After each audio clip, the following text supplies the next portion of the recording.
being unruly in the car here, so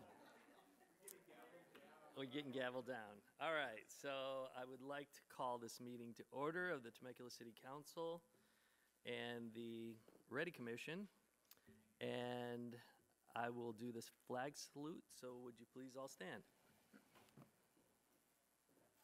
Flag is yonder. Ready? Begin. I pledge allegiance to the flag of the United States of America and to the republic for which it stands, one nation, under God, indivisible, with liberty and justice for all.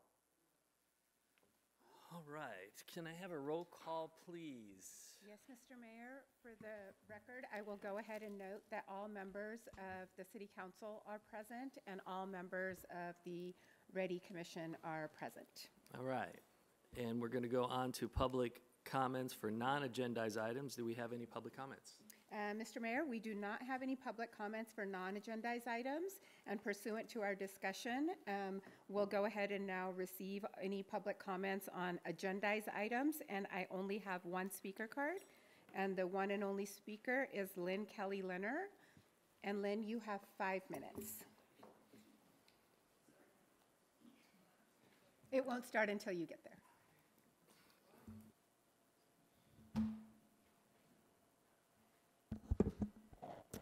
Good evening, everyone. Good evening, council and commissioners and staff. My name is Lynn Kelly Lehner, and I am the Director of Advocacy and Innovation for Habitat for Humanity Inland Valley. I want to applaud both the commission and the council again for discussing this important topic. Homeownership is becoming increasingly out of reach for families, and many youth consider it just an unattainable goal for them. Home prices in Temecula continue, this is not news to you, to climb, and recent research that we've done shows that a family needs an income of $177,000 to afford the average home in Temecula. Here at Habitat for Humanity Inland Valley, we, through our Liz Bibb Center for Real Estate and Education, we support families in attaining home ownership. Not only do we build units and we preserve units, but we also offer educational classes on financial literacy, financial wellness, budgeting, and the basics. And these families can take that information back to their children, hopefully to help teach them how home ownership might be attainable for them in the future. So we thank the city for their partnership in this program, and we would love to continue that partnership as you decide to move forward tonight with recommendations. Other recommendations that we have here at Habitat, we encourage the city to encourage density, high density homes. We need an array of homes, starter homes, entry-level homes, from condos and just small homes in general. For those, youth who are starting to work and they want to live and work in the same place. And we also encourage you to advocate at the state level for housing money.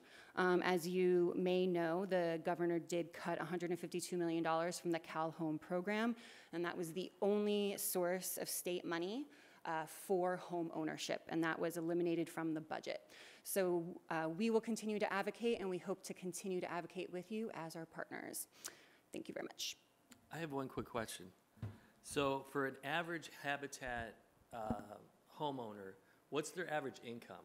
Is that a sliding scale, or how does that work? It is. It's a sliding scale. So we serve low and moderate income families. The top threshold for us is 80% AMI, so area median income. And that amount differs depending on how many members you have in your family. So for example, a family of 4, I believe right now is approximately $77,000. Heidi probably will know that better than I do, but it is a sliding scale. So if you have more members in your family, it is a higher income. And then what about down payment? So how does that work?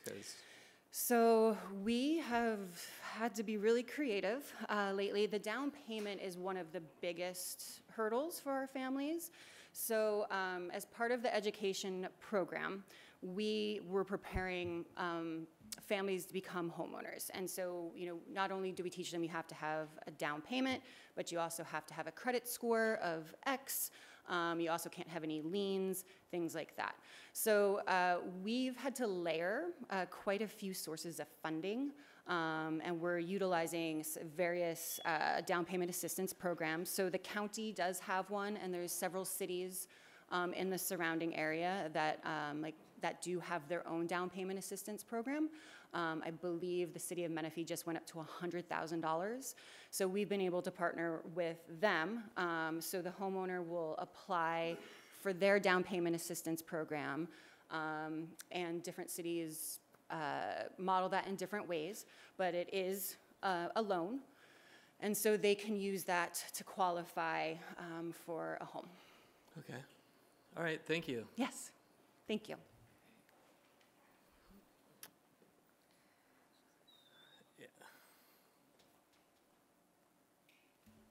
And Mr. Mayor, we do have one more speaker, and that is Laurel Lamont. Laurel, because it's a business item, you do have 5 minutes. Thank you. Hi, I just want to show up on behalf of the discussion, and I want to remind everybody about when the Ready Commission was being voted on and how that meeting went until 2 o'clock and beyond that morning. I was there that whole entire night, and I had worked all day before that. And then I had gone to City Hall and had a meeting with Matt Ron and city staff to talk about housing. Imagine that. That is what advocacy looks like. Because I left that meeting at 2:30 in the morning. The only person who recognized me in the room was Matt Ron. And then went back home, had to be up at 5 o'clock in the morning and go back to work.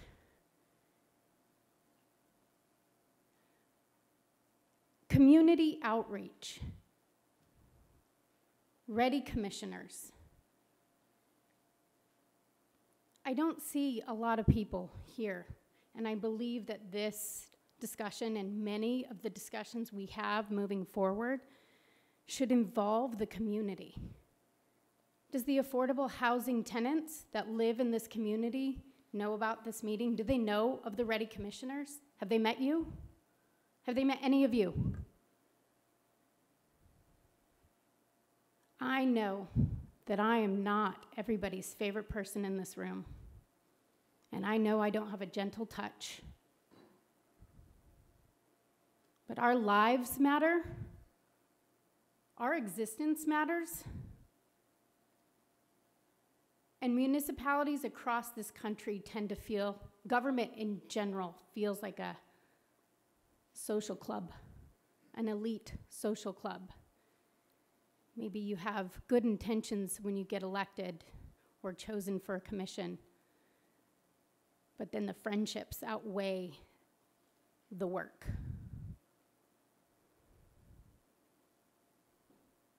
There's no gentle touch here. This is a real face of a real single mom who does it all by herself every single day. So if we're here to discuss a future RFP for future development, my voice is here to encourage you to community outreach, not via social media, via your bodies. Go to these doors and meet these people so we all can have a voice in what we decide to do here in this city. I have less than 30 days to figure out where I'm going to live. But I've been here for 8 years. I made it by the hair of my chinny chin chin because I had to drive my kid to the college because it's actually not a very easy commute. It takes a couple hours via the RTA if you're not, right on that particular schedule. Let's build a stronger town. Let's connect with the totality of a constituency, and let's embrace advocacy, because I would really like to be softer. But government moves slowly because we accept that. Government is disconnected because we accept that. Let's not accept that. Let's be better. I know I've said that a lot. Let's actually be better. Let's do better. Thank you. Thank you, Laurel. Mr. Mayor, that concludes all public comments on all agendized items. All right, so this is a joint meeting of the City Council and the Ready Commission. And we have two business items. The first is consider the topic of future home ownership, opportunities for youth, and provide general recommendations regarding the same. And let's just start with that one first. So, go for it. Thank you, Mr. Mayor, members of the council, Mr. Chair, and members of the commission for having this workshop tonight. We have two agenda items, and we will go ahead and start with the future homeownership opportunities for youth. I'm going to take us a little bit down memory lane and describe how we got here first. So as you will recall, the City Council, at the request of Councilmember Alexander, provided unanimous direction to the Ready Commission to consider the topic of youth housing. The topic of housing is very broad, and the council's desire was to narrow it down significantly for the commission. So the specific approach that the commission used is that they were only looking at the segment of the community that involves youth, those that are 18 to 25 in most cases. And the commission was to identify barriers that the youth may be facing now and into the future as they seek home ownership opportunities in Temecula. We were to analyze these barriers to determine if there are any existing community resources, agencies, others that exist that are already addressing some of these barriers, and then go ahead and match the barrier with the provider. And then we were to go ahead and identify and analyze the gaps, mainly which barriers aren't being addressed and or which barriers are being, just need more attention and are being addressed minimally, and then make recommendations to the City Council on those gaps. Tonight's meeting is about making those recommendations, and we're going to show the work of the commission as we got to these recommendations on these gaps. So on February 8th, 2024, the commission discussed the topic based on their professional expertise in various fields. So we have every sector, I won't say every sector, but many different sectors represented just through the lived and professional experience of each commissioner. We have the military represented, we have the education space, academic space represented, real estate, nonprofit, business. And so they went ahead at a high level and started in identifying some of those barriers just based on those lived and professional experiences. It just so happened that we had students in the audience at that February 8th meeting who were very interested in the topic, and actually after the meeting addressed the Ready Commission, came up to the Ready Commission and asked if they could participate in the conversation too, which was absolutely wonderful. They were actually there for Black History Month proclamation. And so the commission was very amenable to that. And so we went ahead and we did a student survey, and I'm going to go over that in just a minute. And on April 11th, the commission discussed the item further and reviewed the survey results. So the good news about the student survey is we had 354 responses. We were not expecting that, obviously. This is not a statistically verifiable survey. This was a very informal survey based on what the students in the audience that happened to be there were asking to go ahead and participate. But we wanted to broaden the horizon a little bit, so we distributed that survey through student club members and advisors and individuals on our existing proclamation list affiliated with the Temecula Unified School District. So you can already see how this very short informal survey was specifically tailored to go ahead and focus on just a specific segment. If we had went ahead and included, private schools and different age groups and things like that, it would have obviously taken more time. This survey was intentionally very short and simple to capture a quick snapshot of where the youth might be, what there might be in their brains, what they might be thinking around the housing space in general. So here are the results. So we asked, in the next 5 to 10 years, which of the following best describes your desire for housing? And over 65% of them said that they pretty much expect to be renting. The 28% said that they would like to be owning a home in the next 5 to 10 years, but most of them were pretty hey, I'm going to be renting an apartment or whatever it might be. That other group is really those that were going to go into the military, those that had decided they were going to live with their parents for an extended period of time. So just a variety, those that were actually going to travel, all these kinds of things. We also asked them, in the next 5 to 10 years, what type of housing do you prefer? And they basically said in the next 5 to 10 years, over half of them expected to be living in an apartment. So you can go ahead and see that right there. And then another 13%, almost 14%, said that we're probably going to be living in a townhome or a condominium. And then the 31.6% said a single-family home.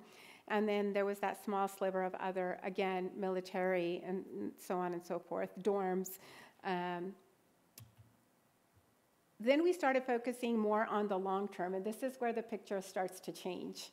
In the next 10 to 20 years, what is your expectation for housing? And over almost 94% said in the next 10 to 20 years, they expect to be owning a home. So that's something to be, thinking about as you all move forward. A very small percentage of them still saw themselves renting, but for the most part, they saw themselves owning in the next 10 to 20 years.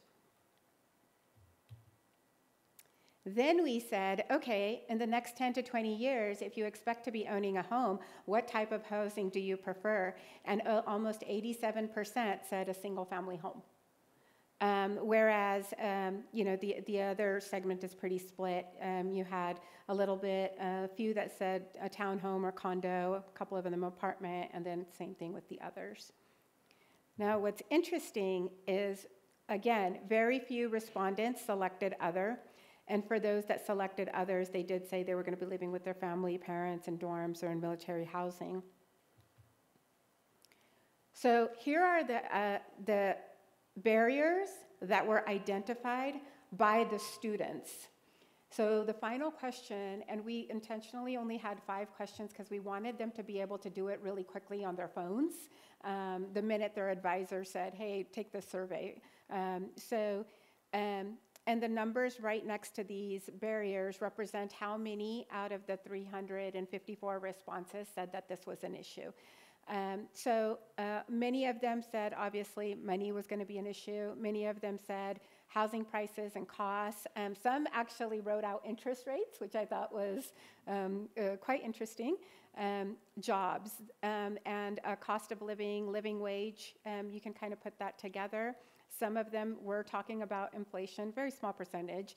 Affordability more broadly, and you can kind of combine that with that cost of living. The market and economy, overall financial stresses, location.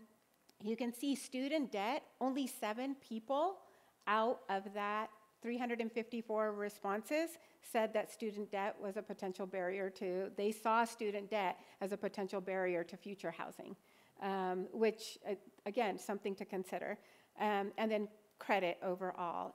Now, that being said, as a reminder, these are 17, 18-year-olds that are being asked these questions now. So once they're actually in college and have incurred student debt, those answers might change significantly. However, it is something to consider for right now as the responses are. So we matched up some of their responses we have some fresh census data out there for the last 20 years. And what we were able to ascertain is that, frankly, and this is actually younger households, and we're looking at 25 to 34 in the census data. The census actually does not match necessarily household data specifically like this with the 18 to 25-year-olds. But you can assume that the 18 to 25-year-old rates are even going to be higher than those of the 25, 34-year-olds. So what this chart shows you is that the number of young people, so the 18 to 25 plus the 25 to 34, that are now renting has, over the last 20 years, far exceeded the growth rate of those owning. So if you look at 2000, there were more that were renting, but there was still a good number of folks that were owning. The closest time period was actually in 2003 to 2004 and 5 and 6, right before that housing bubble, when young people were the closest that they got in the last 20 years to owning and renting at similar levels. But from then on out, you can see that the renting has far outweighed the owning on this chart. The other thing that really isn't a surprise is that, but the census data did confirm it, is your ability, young people's ability to own a home now or into the future is directly tied to the level of education and or career technical training that they have. So you are more likely to own a home if you have a bachelor's degree and then some. Some college includes your associate's degree, and the less education you get, the less likely you are to actually own a home. The only exception to this data is the military. That's the only exception. And that's obviously because the military has some homeownership opportunities for its members. So something else that's interesting. Okay, so now let's talk about the barriers that the commission identified. And it's really interesting because as we move through this presentation, we're going to overlay the barriers of the students with those that were identified by the commission to show you where the gaps were. So the commission, as we mentioned, based on their own lived experience and professional experience, identified things like generational wealth. They identify things like parental education on how to create generational wealth, generational gaps and desire for home ownership, and then also the ability for home ownership. For example, those that whose parents own homes are more likely to potentially own homes in the future than those that do not. The lack of financial resources, the knowledge around how to build savings and credit card usage and creditworthiness, education on how to become a homeowner, the pros and cons of renting versus owning, the consistency between employment opportunities in the region and the cost of housing and local jobs matching those local local housing prices, whether it's renting or owning, although we're primarily talking about ownership. The connections, again, between higher education, vocational training, and higher wages, and the ability to purchase a housing, career pathways. The census data also showed this. The overall lack of housing supply by price and type, right? So what is actually needed versus what is available? Are there unique housing supplies available, or is it all single family? Do we have studios? Do we have one bedrooms? Do we have two bedrooms? Or are we limited to, particular townhome, condo, apartment model? The availability of grants and funding for housing programs, availability of rent to own or similar programs specifically targeted towards a younger segment of the population. Broader financial literacy efforts in the school district, and education about how to move up from the housing ladder from renting to owning, overall costs for education and student loans. I mean, now that the adults know that the student debt is a real factor. Lack of helpful housing at the state level and advocacy, lack of collaboration with higher education institutes on student housing, and then lack of collaboration with non-traditional stakeholders, public-private partnerships. So based on all of that, everything that the students said and everything that the commission said, we were able to identify 4 buckets for focus. So the first one was economic development. And you can see, I'm not going to read all of them, but you can see that the student comments and the commissioner comments where the overlay was related to economic development. The next one was advocacy. So you can see, again, where we put the student comments and commissioner comments in that bucket. The next one was education.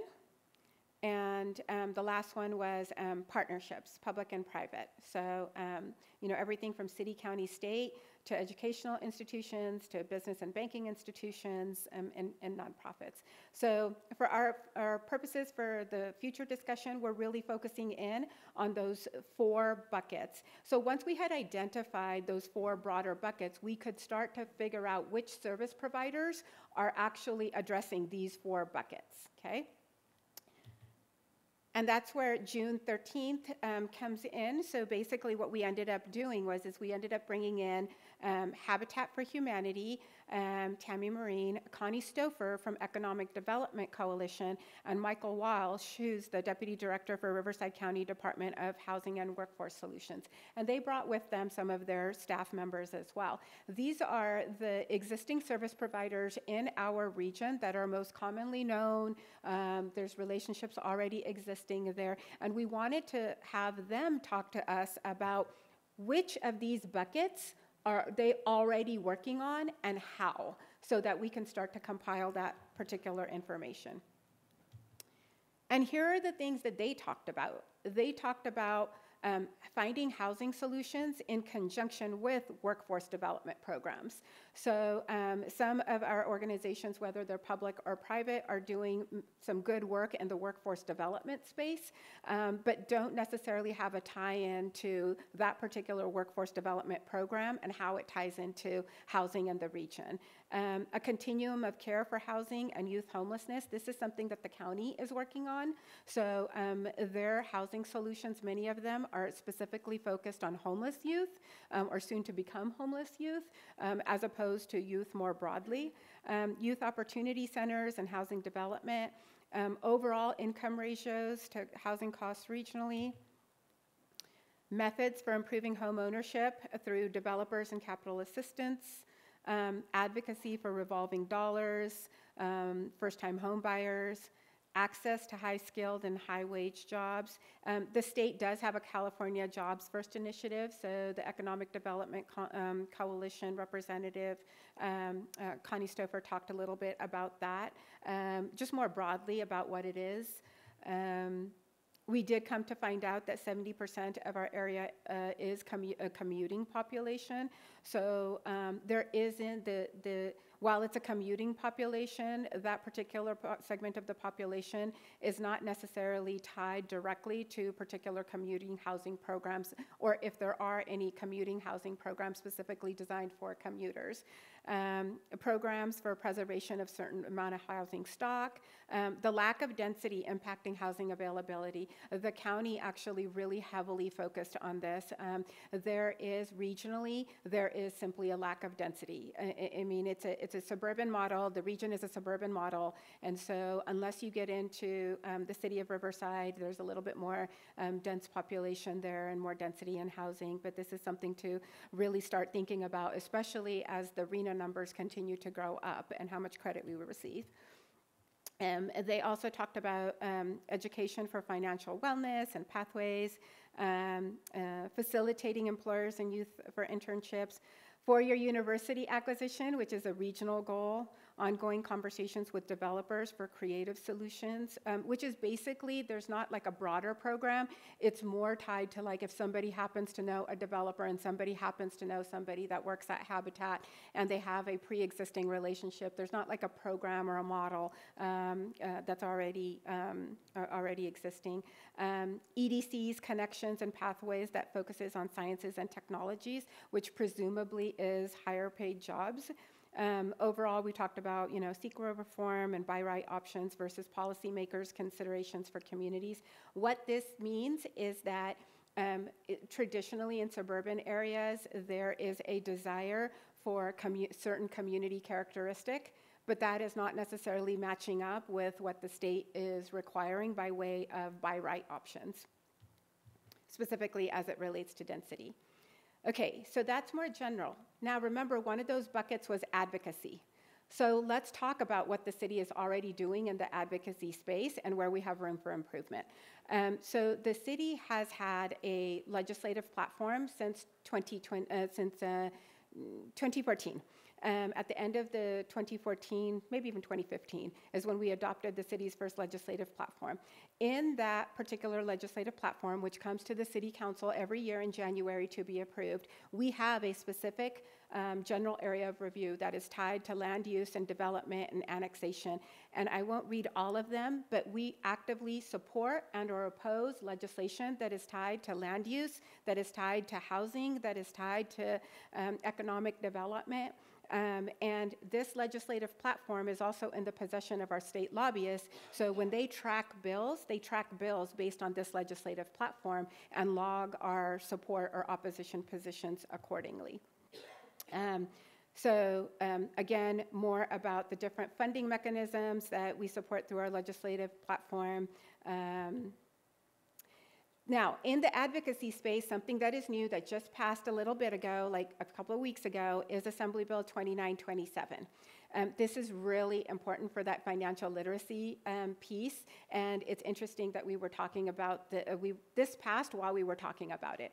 So basically what AB 2927 does is it says that it creates a separate, standalone one-semester course in personal finance. You cannot combine this with any other class, and you have to have this as a graduation requirement for all public and charter school students, starting with those that are graduating in 2030. That means next year is 2025 already, so they're going to have to get it kicked in pretty quickly. The State Education Board actually is obligated to adopt the curriculum guide and resources by May 31st, 2026. And this time, the state actually put some money towards it as well from their general fund budget. They gave the State Education Board $300,000 to specifically create, it's not a lot of money, but it is enough seed money to create curriculum. That's all it is. It's not designed to, there's already an education board that is that exists, that is in play. It already looks at curriculum nonstop. Here is an extra $300,000 that we are going to give you to create a general curriculum that is associated with this financial literacy class that every high school student has to have in order to graduate, one semester. Now here's the kicker. If for some reason something happens and that curriculum is not developed and put out by that May 31st, 2026 deadline, it doesn't absolve school districts from still matching that requirement. They just then they can go ahead and make up their own curriculum if they so choose. But we're pretty confident here for consistency purposes that that curriculum will be out by May 31st, 2026. All right, Lynn was up here a little while ago talking about the new real estate and education center. So this is, remember, there's a bucket so we talked about advocacy, there's a bucket for education. So at that new center, they are providing home buyer counseling. They are providing financial education. They are providing information about down payment assistance. So again, more education, more knowledge. There are pathways to home ownership and financial wellness programs. They actually tie into MSJC's workforce development. They make referrals to other resources, and then they also help with like the healthy homes programs. This one you'll remember as like the home maintenance and things like that. But that education piece is where we are focused on. Okay, so this is where we bring it all home for you guys to actually identify the gaps. So what we are seeing is on the economic development bucket, yes, jobs and high-paying jobs are being addressed by the Economic Development Coalition and specific economic development departments in the cities throughout the region and things like that. However, the primary focus is jobs and businesses. There is not there's like a missing link from where the jobs are to the connection to the housing piece of it. And so what you're gonna see is a lot of folks are working in silos. So yes, we have economic development, and it's very strong economic development. It is primarily focused on jobs and businesses, not connecting to the housing. On the advocacy side, yes, We are very active on the advocacy side. Yes, we do have a legislative platform. Yes, we do support and oppose legislation related to land use and to housing. But we are not actively advocating for a variety in housing stock. We are not actively advocating for a variety of funding resources for different types of housing stocks. So we are really focused in on housing regulations and funding, not necessarily, beyond that. Education. Again, this is being addressed by AB 2927, obviously now, and then obviously the Habitats Education Center. There are also housing-related resources that are provided through each of the regional public libraries and things like that as well. This one, obviously, we're never going to be educated enough in the housing space, but as far as the buckets go, this one's probably the strongest as far as access to education. With respect to the greatest gap and opportunity for growth, that's definitely in the last bucket. That is the partnerships, the public-private partnerships, the city, county, and state housing agencies, including the Riverside County Youth Center. Everybody is doing something in housing, but we don't necessarily know what we're all doing in housing collectively. So, we don't necessarily know what is MSJC telling their students, as far as like housing resources. And obviously they're a community college. They're not going to be in the business of providing housing like a four-year would be. But, there's just a lot that we don't know on what others are doing. Educational institutions, our local school district, we're not really sure what they're telling kids that are graduating that are going to be out of their homes at 18 years of age, like, hey, here are some options for housing. Are those students on their own, or are there resources available? Private business, banking institutions, nonprofits. One of the good examples that we talked about at the Ready Commission meeting was a particular local bank had partnered with one of their businesses and did a financial literacy comic book for their school district. And they used their ESG dollars to go ahead and work with actually Marvel and created this really cool comic book to be used for their particular area. So are there out-of-the-box kind of things? And they implemented and included that comic book as part of their curriculum for their fourth graders or whatever it was. So are there creative opportunities to think outside the box? So again, this is the culmination of that work. At this point, I'm going to turn it over to each of the commissioners, starting with Chair Faulkner, who are going to sum up their comments on this whole process and provide additional information. Mr. Mayor, I'm going to go back and sit down, and then you can facilitate as the sheet is there. Chair Faulkner, I'll turn it over to you. Thank you. I got to get close to this thing. So thank you, Director Joel, and your staff for putting this together for us and actually having this conversation around the housing issue. Overall, I thought the presentation as well, it captured the thoughts of the Ready Commission, but I want to focus in on the veterans' experience as my part of this to really bring the City Council and the staff up with just some experiences from being a veteran, serving 27 years in the Navy and actually leading people that have to really connect with housing.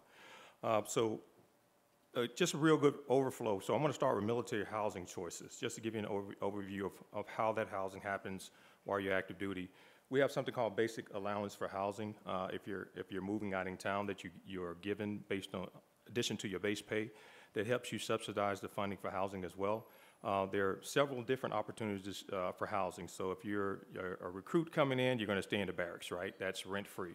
And then you're going to have an opportunity to actually move out of the barracks and get privatized housing on the base, which they take your BAH that we were talking about to help pay for that as well. So you still have your basic allowance for housing and your base pay. And then there's this opportunity to move off the compound into your own housing, whether you're going to be renting or you're going to be buying. And then you'll get the BAH and your base pay to help with that as well. So not always is it the all in all that supports their housing when they move out in town. It all depends on the rank It all depends on being married, a family member, the wife and the husband working. All that plays in their ability to, get out in town and be resilient in their housing efforts as well. So there is opportunities for home ownership there as well. So, but as they switch over from active duty and actually go into a veteran status, things change, right? So all those pays go away. You don't have the BAH, you don't have the cost of living adjustments that you would get if you were overseas, and you don't have that basic allowance. So it's based on your job and the things you did. If you're retired from the military or you're medically retired and getting incentive pay because of that, based on your injury, that you'll get more pay, disability pay as well.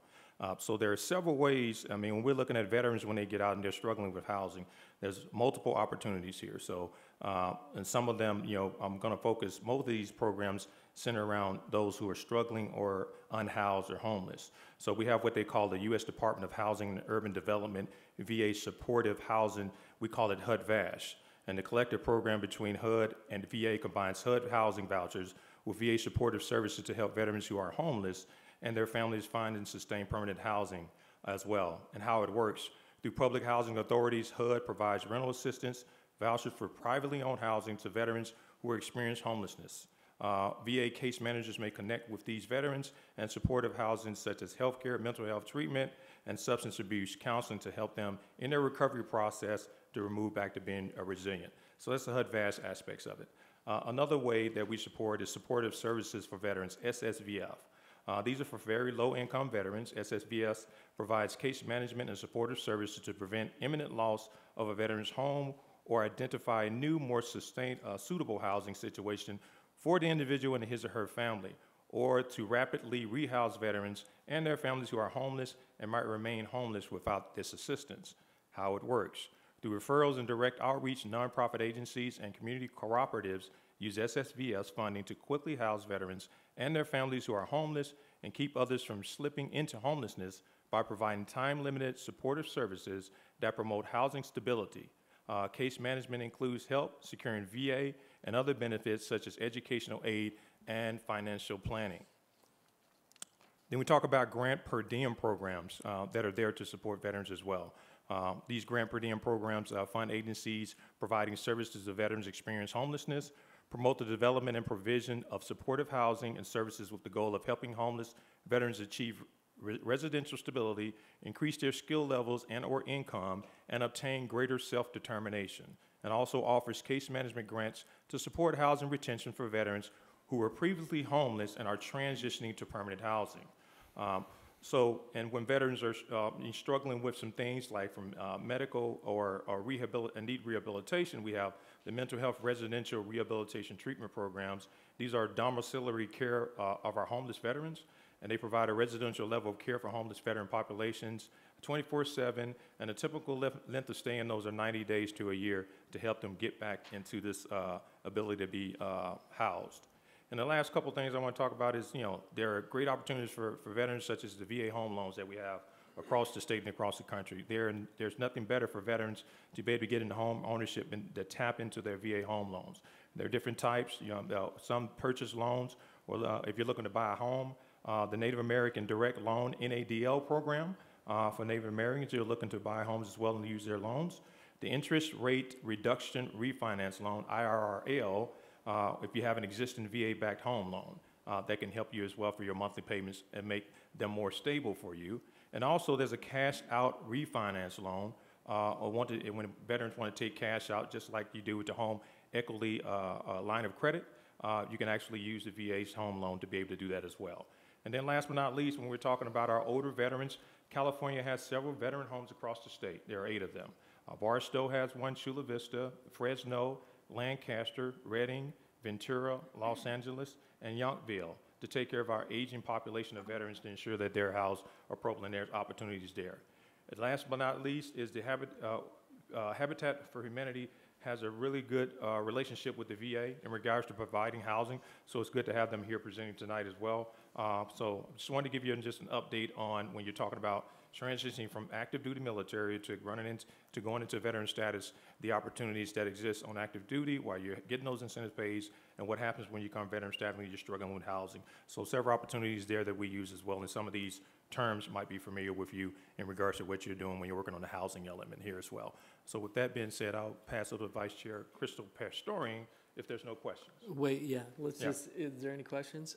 But I do want to say, it sounds like the veterans are really, there's a lot of opportunities for veterans. And that would probably be my suggestion to anybody, is go into the military and be able to hook up to these opportunities that exist. I mean, I was blown away when you were telling me all the stuff that's available to a vet, and it's like, wow. So yeah, so that's another, when you're talking to kids, you know, give them that information. Let them have that information when they're making these choices on what to do with their life, and the opportunities that are available once they're out, even when they're in. So yeah, okay. Thanks, Now Mayor. I appreciate that. And, you know, with the sacrifices our veterans make, you know, we as a country are doing the right thing by taking care of that. Absolutely. So thanks a lot. Yeah. Thank you. Good evening, everybody. So that was a lot of information, but I do feel in a lot of ways that some of that targeted group is really specific to obviously our youth and how we're going to support and develop that. And one of the first things that my attention directly goes to, if we look at just the data in that sense, we show that in 5 to 10 years that our youth and our students are looking at renting, right? And in 10 to 20 years, are looking at that home ownership and a single family home, which tells me just off of that small group that as a school, as an educator, we are doing the right things in terms of giving them that realistic picture of what to expect. This is where you're probably going to be. This is what you can look at. And the timeline is not unrealistic. And so they're telling us information that is definitely reassuring that we are doing the right things in terms of education. But we need to look at how we can do more and provide and close that gap, right? So the first thing that comes to mind is looking at the areas of industry that we have here locally, and can we support that? Are these two groups matching? So we know that we have career and technical educational pathways here within TVUSD. We highlight them all the time. Certainly at our State of the City, we talk about several of them.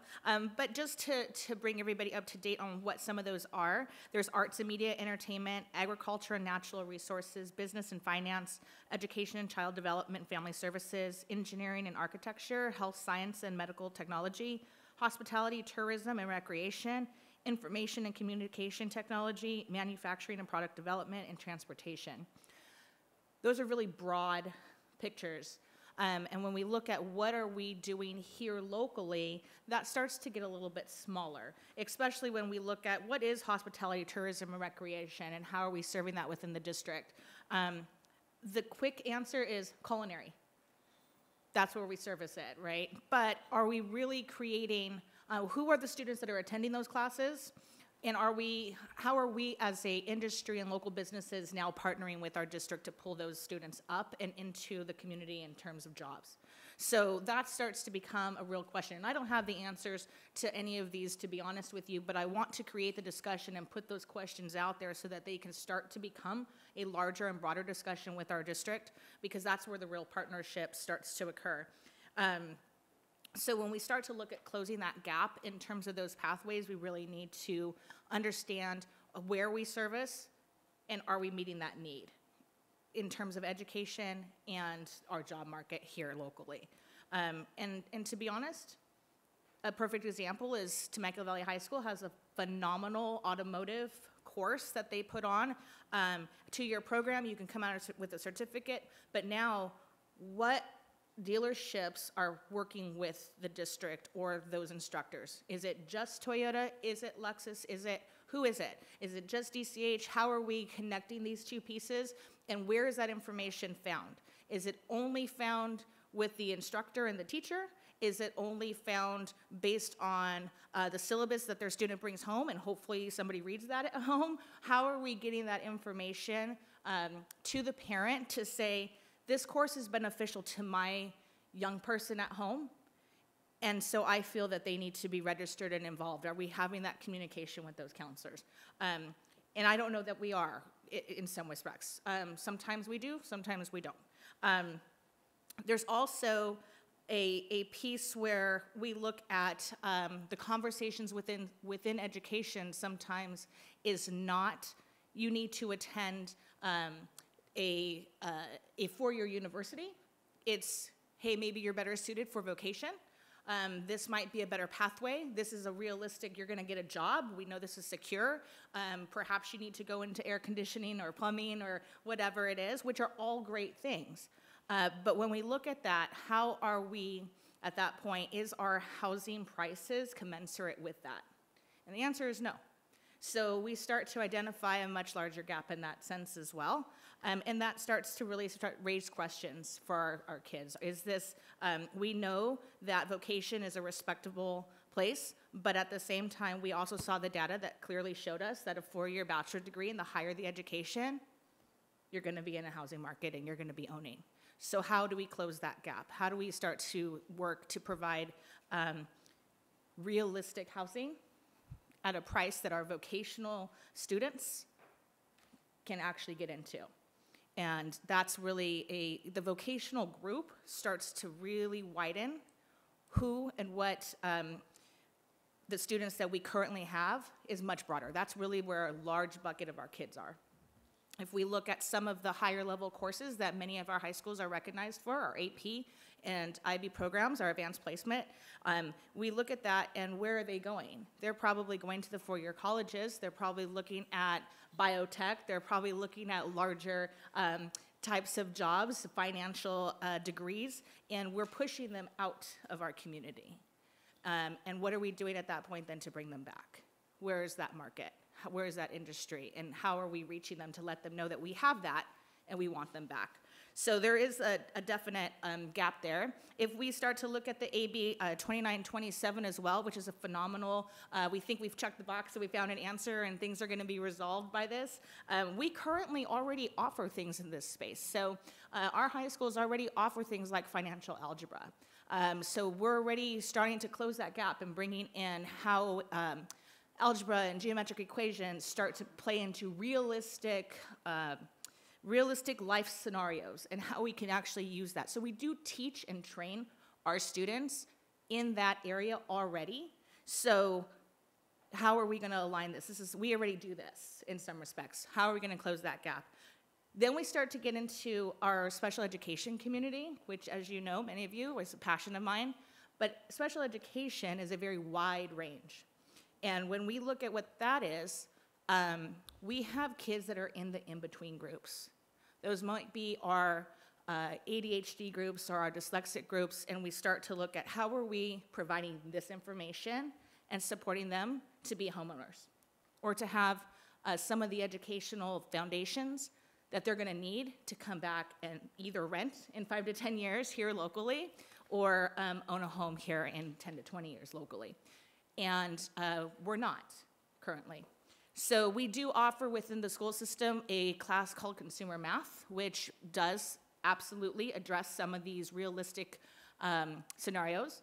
Credit card rates, how do you write a check? What does it mean to have a loan? How do you pay that back? What is responsible financial management as a person? So we do teach those things to this population of our special education groups that really fall in between in a lot of ways. But they're not necessarily the ones that are going to be going to the four-year university. They're probably going to MSJC or they're going into a vocation. So again, aligning these conversations and how are we getting this information to that particular population as well.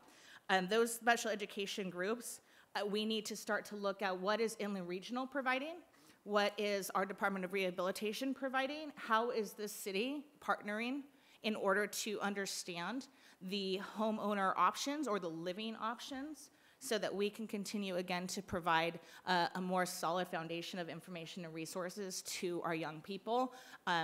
That is a very, very diverse group when it comes to skills and abilities. And we have to be looking at that diversity because those numbers are consistently rising when we look at the impact of students that do have a need. So we need to be a lot more aligned with what TVUSD is doing. and how they do it, especially even when we're talking about our special education groups. So any student who is currently on an IEP or an individualized educational plan currently has transition goals that have to be met. As soon as they turn 15 years old or enter into the 9th grade, we're having these conversations. What would you like to do? What interests do you have? We start to have those conversations. Do they know? Not always. I didn't know, I don't think, when I was in 9th grade. I'm not sure that I knew when I was in 12th grade, right? But at the same time, these are the conversations. How easy might it be to integrate a conversation of how do you plan to have housing?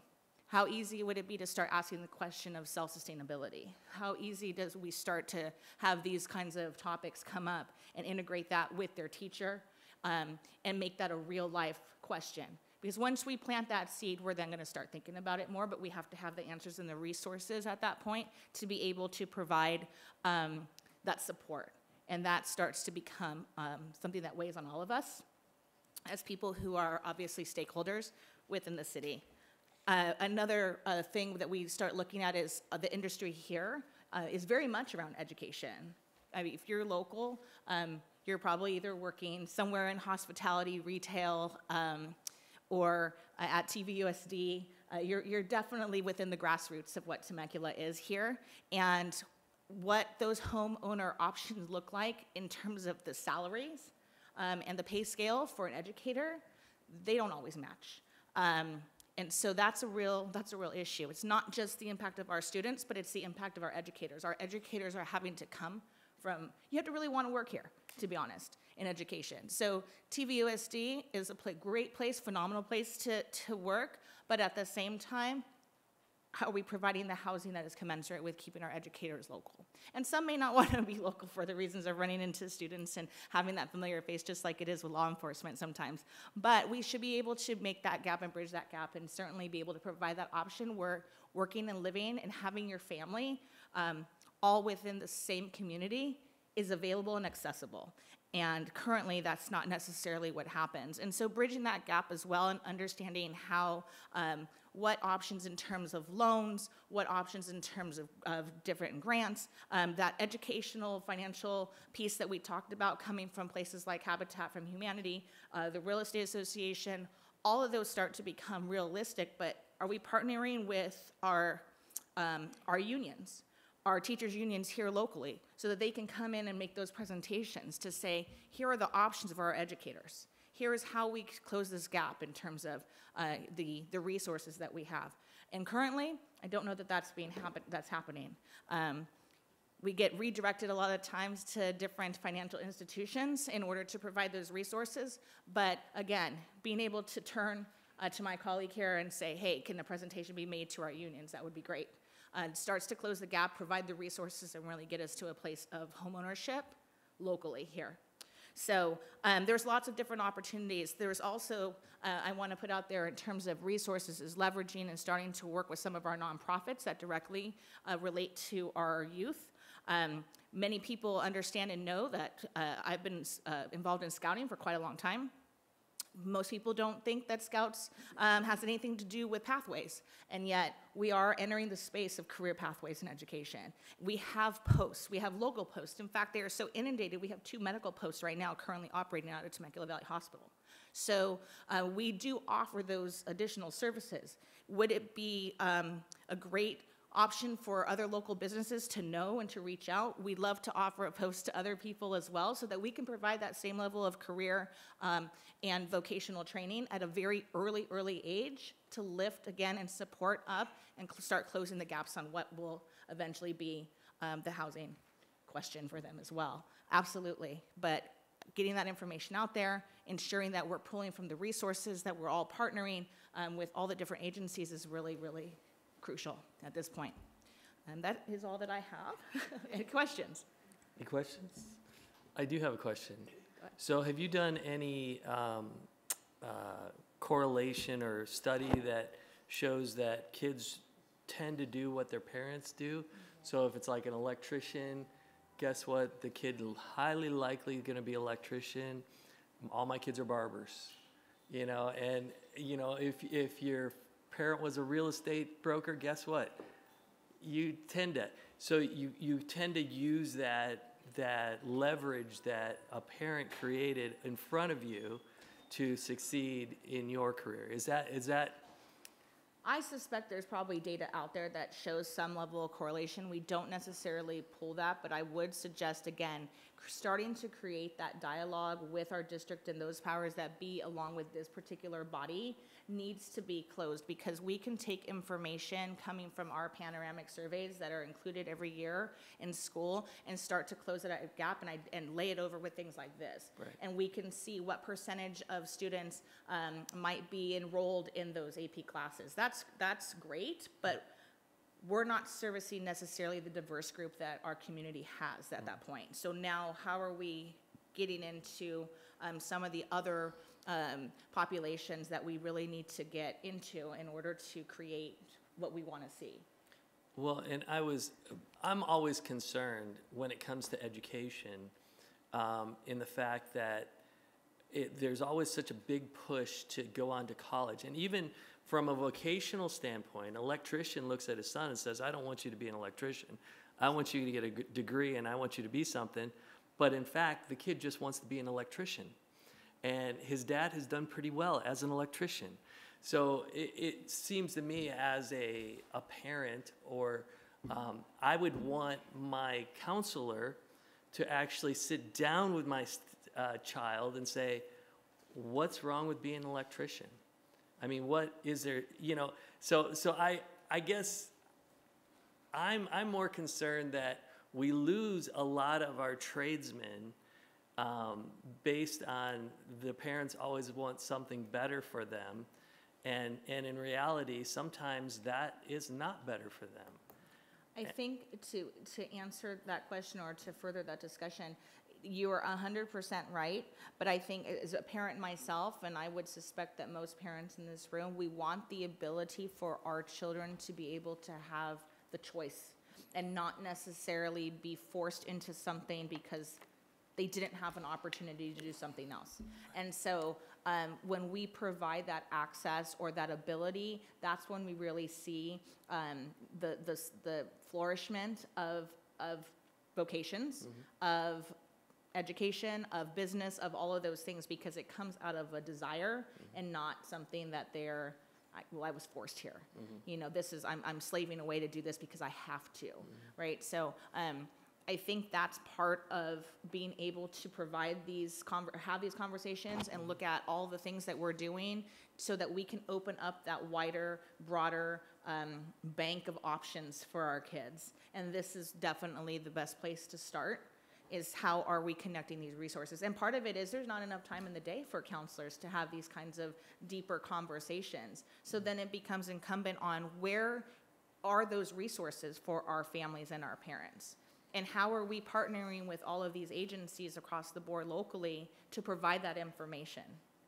And that's where the real question lies, because we can see and close that gap 100% in terms of housing and providing those opportunities, but we have to start at a very basic level, and that becomes with getting them resources so that they can flourish and know where to go. What are their options? That we know about the veteran service, we don't know. And that's where it's the resource piece for sure. All right, thank you. Stacia. All right, I want to thank you all for this assignment. It was incredibly interesting, and I think it opened some really good conversations. I believe that on the last slide, I am here as the out of the box. So as you know, many of you, I'm a children's author. So I'm going to ask you to rewind a little bit from our high school experience and the things that we have been talking about, and let's look even younger. And I brought show and tell. All right, so I think that some of the things that we need to think about when we're talking about out of the box, before we're even talking about housing, is financial literacy. And it sounds to me, through this conversation and what the state is offering, that we have that under control. We are going to work with the state, with their curriculum. We already have programs in the school. Thank you for describing those. We know where we're headed with juniors and seniors in high school in terms of teaching them about a checkbook, saving their money. why are we not starting earlier? There are some amazing resources, and I literally pulled what was on my shelf when I was running out the door. Little Damon Learns to Earn. This is Damon John's book. Little Damon wants to start a business. He makes a t-shirt. He discovers that he can sell these t-shirts to his friends, and what is he going to do with the money? Well, with the help of his friends and their ideas, it's save $1, spend $1, invest $1. I just gave away the whole book. No, I'm kidding. Little Damon Learns to Earn. You're looking now at 3-year-olds to 5-year-olds, 6-year-olds maybe as they can read. There are a lot of opportunities and a lot of materials on the market that we need to make sure are in our local libraries, in our school libraries, and in our read-alouds that are available to kids to just plant those seeds. So then I was thinking, as kids are growing and we provided these resources, and we are not talking about housing, but we are talking about earning and spending and saving for our minis.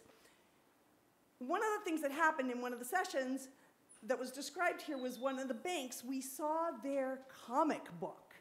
And my eyes were like, whoa, a comic book, a partnership with a bank. That is really cool. And it led me to some of the things that we can do here within Temecula. And as part of the Temecula Valley Writers and Illustrators, we talk all the time about uplifting local voices. And I know that you all do that, like when we create a video, or we want to cater an event, or we want to look toward a nonprofit. We are looking at our local people to say, what can come out of this community? Well, when I look at the Temecula Valley Writers and Illustrators, I say, why does a bank have to go to Marvel when we have that here? We have the people who can write it, we have the people who can illustrate it, we have the people who can publish it, we have relationships and partnerships with real estate, people working in real estate, people working in businesses. We can create, not that I'm volunteering myself for any of this, just to let you know, but we can create everything and have Temecula be a model for what can be achieved in terms of financial literacy from the youngest kids on up. We have our own resources here. And I just wanted to show with a little brag.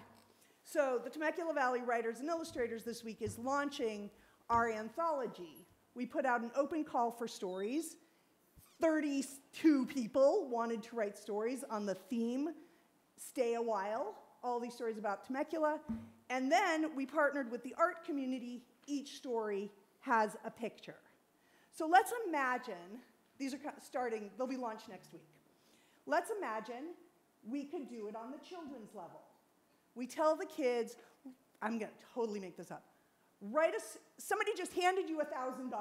Now we're working on our financial literacy, right? What are you going to do with $1,000? Kids write the story. They don't even realize what they're learning.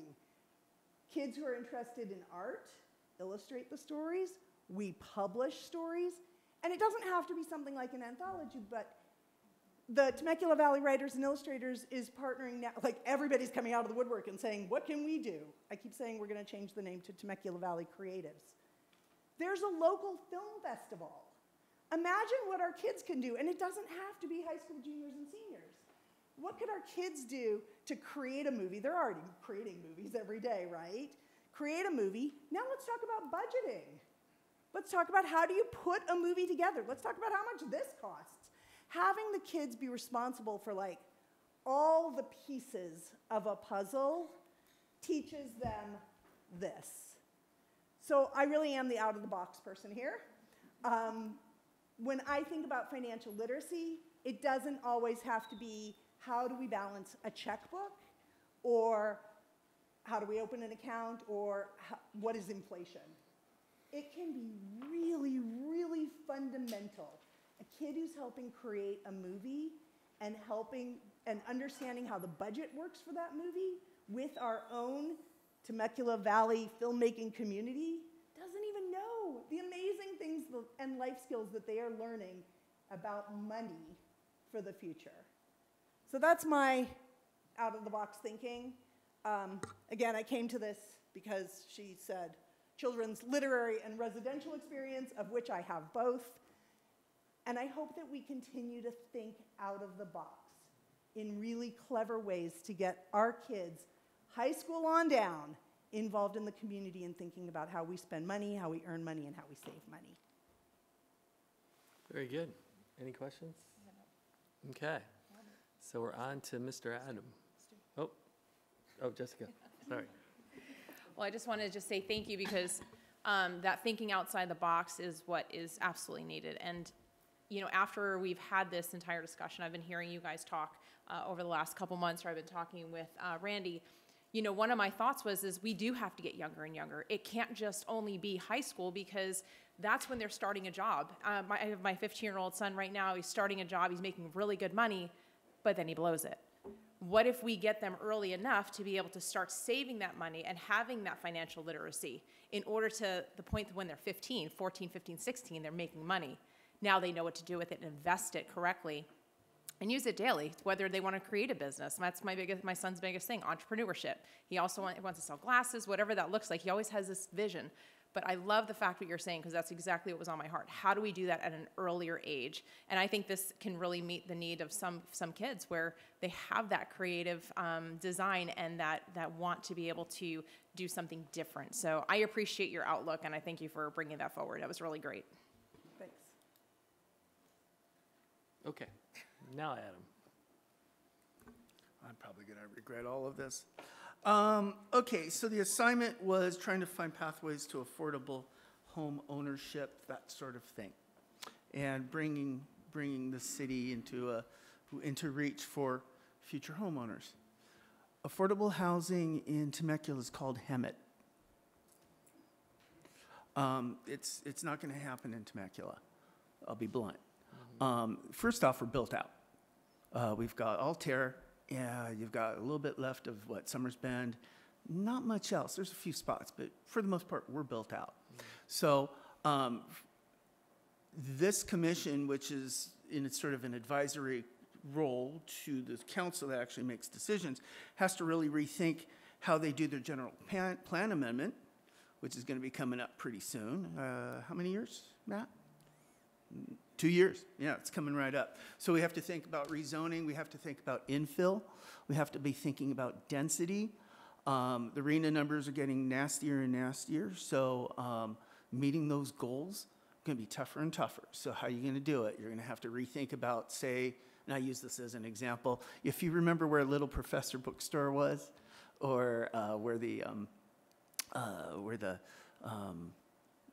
Thai restaurant is in the back part of the Target parking lot area. Start rethinking that as a mixed-use village, kind of like a Plaza Pasadena kind of a thing, and having those high-density areas. That's great. All right, now we're talking density. Density's great. Density, you put a lot of units and stuff, but what comes with density? Traffic trips. So let's say I'm going to pick on our friends to the north in Marietta. They're about to drop 1,000 units right across from the Golden Triangle on Marietta Hot Springs. Great project. Density, it's going to help meet, because Marietta Temecula accounts for something like 94% of all apartments that are being built, all high-density stuff in Western Riverside County, according to Western Riverside Council of Governments, if I recall correctly. That percentages might be off. And our city engineers would know this, but that's anywhere between 4 to 8 vehicle trips per unit per day. So how do you account for that? So when you're thinking about affordability and housing and stuff, let's just talk about housing, not affordability, not even ownership. Just talk about getting people housed. So with that, how are they going to move around? So huge discussion now. And are we looking at serious mass transit now that you have the density and you have the locations and the destinations, maybe up and down Jefferson? That might be a place for a red car or something silly like that. But you are looking at that as an issue. Another thing that we have to kind of think about is, and I was being glib, but it wasn't when it comes to HEMIT, is don't think Temecula. You have to think about the region as a whole, not only as for home ownership, but for economic development. What do we have here? We have CEO housing up in Duluth and a few spots here in Temecula. We have middle management housing. But workforce housing, that's going away. I mean, that's apartments and such. But ownership of it, we don't have condo units. We don't necessarily have attached product, a little bit in Harveston. So we have to really be thinking, as we are rezoning, as we're doing these planning and stuff like that, that Temecula as we know it, I hate to, I'm really going to regret saying this. Temecula as we know it is not going to remain Temecula as we know it if we have to comply with all the state requirements. And the state is taking local control away from us, right, left, and center. You know, we can advocate all we want, but I mean, right now on the desk of the governor is AB 98, which rests local control of development of commercial space. That's sitting right there, and you know, that could be devastating considering that it's really aimed at the Inland Empire. So these sort of things do have an impact. As far as home ownership, remember that once you buy a home, you're not done. You got to actually pay the bills. You got to pay your utilities. You got to pay for something that's affecting all of us, and it's horrible, and it's insurance. And that's another issue that's unto itself. So I don't know if we want to tackle the whole world all at once with this, but it's a little more complex than that. You know, there's state regulations that might change the way we power our homes. I work for SoCalGas for complete, you know, transparency, but there are things that are coming that will truly change the way we power our homes, but as a result, might raise the price of our utility bills astronomically. And that comes from local districts, that comes from local regulatory bodies, as well as legislation. I mean, that's across the board on multiple levels. So we have to be thinking as a city, as a region, how do we want to push back against that? Or if we embrace it, then how do we deal with it? How do we absorb it?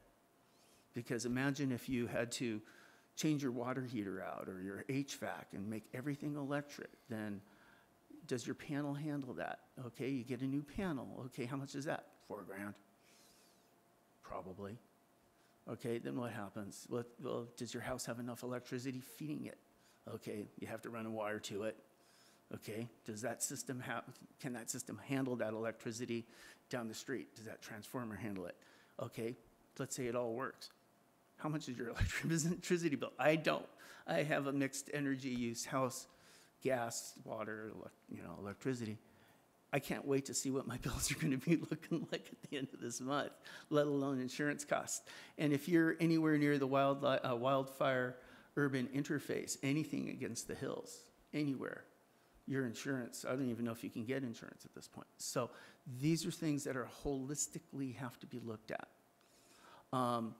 I'm going to say something else that's going to be wildly unpopular, but I'll say it, and which is the cost of running a city, the cost of processing permits and processing a house is more and more expensive. Your costs go up, everybody's costs go up, and those fees get passed on. So when you're adjusting your fees for different development and things like that, that has an impact on affordability. Now, mostly that's on new home construction, but still. So these are things that add up. Another thing that we have to deal with, all of us, is environmental requirements and dealing with, especially for new development in green spaces, open spaces that haven't been developed, the Menifees of the world, parts of Paris, parts of Hemet, San Jacinto, Moreno Valley. When we're looking to build further afield so that we can offer home ownership. We have challenges in this region, such as a bumblebee. And dealing with the bumblebee is a difficulty that we hadn't even thought about maybe just a few years ago, or any other critters. And so our processes for getting through CEQA and doing your environmental impact report, those are more and more challenging. They have been doing some breaks. The state has been doing some allowances and making it a little looser if the project is specific to affordable housing projects. but that's not necessarily across the board. Now, if you want to build a stadium, that's easy. We'll just let you build it, but not everybody's building stadiums. So anyway, just want to keep that in mind, that it's a more holistic thing. To your end about CTE, Career Technical Education, I used to be, in my day it was called ROP, now it's called CTE. But one of the things that we are working on, certainly at MSJC, Mount San Jacinto Community College, is trying to bring career technical education to the community college, so that, let's say you have a fantastic culinary or automotive program at one of the high schools. If you don't go to that high school, or if you're not in that school district, then you may be out of luck. You may not be able to do that. You might be able to transfer within TVUSD, but you may or may not be able to do that between that and, say, Menifee. Well, if we bring some of that CTE to the MSJC at the different campuses, then you're opening it up. Now, it's something that we're in the process of. We got $2.5 million from Chuck Washington. It's really hard to do this to match bell schedules, transportation issues, and things like that. So implementing these things, it's happening, it's coming. It's tricky. It's really, really tricky. But there are options. The days where, people say, oh, just go to college, to your point, Mayor, we're almost past that. People understand that, yeah, there are vocational things. If you're a high voltage electrician in the world of energy, I think you're making $150, 150 grand or something. It's crazy, I mean, I have to rethink. And tons of overtime, by the way. Oh, my, I know totally several rethinking. linemen. I am totally rethinking my career choices. Yes. But nonetheless, so those are options. One of the challenges when you talk to the labor unions in getting folks into some of these specialties is getting people up to a level with their math and language skills, so that they can get in the pipeline, because they'll train them. Or say utilities, we'll train you, but are you at a point where you're trainable? And so that's something that is a bit of a challenge. Also, I hate to say this, but getting folks in those programs, are they clean? Or do they have a criminal history? Is the criminal history something that can be expunged and we can work with? So there are some challenges there. But getting back to the original thing, when it comes to home affordability, we have to really think regionally, because we're hamstrung, we're built out. Thank you for your time. And I did have a comment, not a question per se, but I think that's also should be part of any discussion with a young person or any person who's thinking about buying a home, is the utility costs, the taxes involved, and the insurance costs, because those three things can almost add up to the whole house payment again. So it's very, very expensive to be a homeowner today. Everybody thinks they want it, but when you start seeing and breaking down all the numbers, it's like, it's very, very expensive.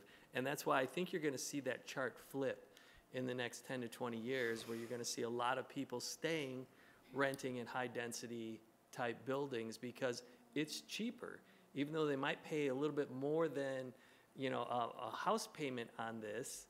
But I think you're going to see a lot of people saying, I don't want the insurance costs. In California, it's nutsoid. So yeah, but then you trade off HOA costs and stuff. Exactly. So, but as far as utilities, just for the record, your SoCal gas bill is probably the lowest bill you're going to get. Yeah, right. Yeah, I was going to say, I had a $650 gas bill last winter. All right, so next, Lyman. Thank you, Mr. Mayor, and good evening, everyone. This is a really cool conversation from my perspective. I've spent over 40 years working with vulnerable populations, children and families in various communities, and working with multiple systems. And this conversation reminds me of the work that we're doing now in terms of thinking about transformative practices in human services. How do we transform? How do we think differently about the families and communities and young people who we're concerned about? Our systems typically respond to these situations by creating surface-level programs, surface-level interventions. And this is an opportunity, I think, to really get to some root some deep-level change that invests in our communities. We frame it as investing in well-being of children, families, and communities. And this effort, I think, touches on 3 primary well-being domains. First, physical health and safety. Home ownership, safe, secure housing is of value and asset to families, to children, to our communities. It's a public safety benefit. It reduces crime, reduces other harmful practices.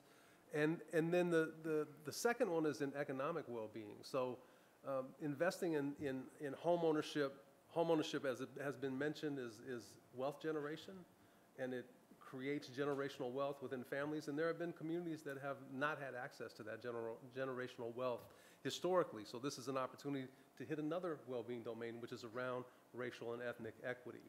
So I think that this, as we think about well-being, what is it that we want to invest in? We're moving upstream. It's been mentioned a couple of times, moving upstream, getting to younger children. I think that education and training and information is really foundational. It's not sufficient.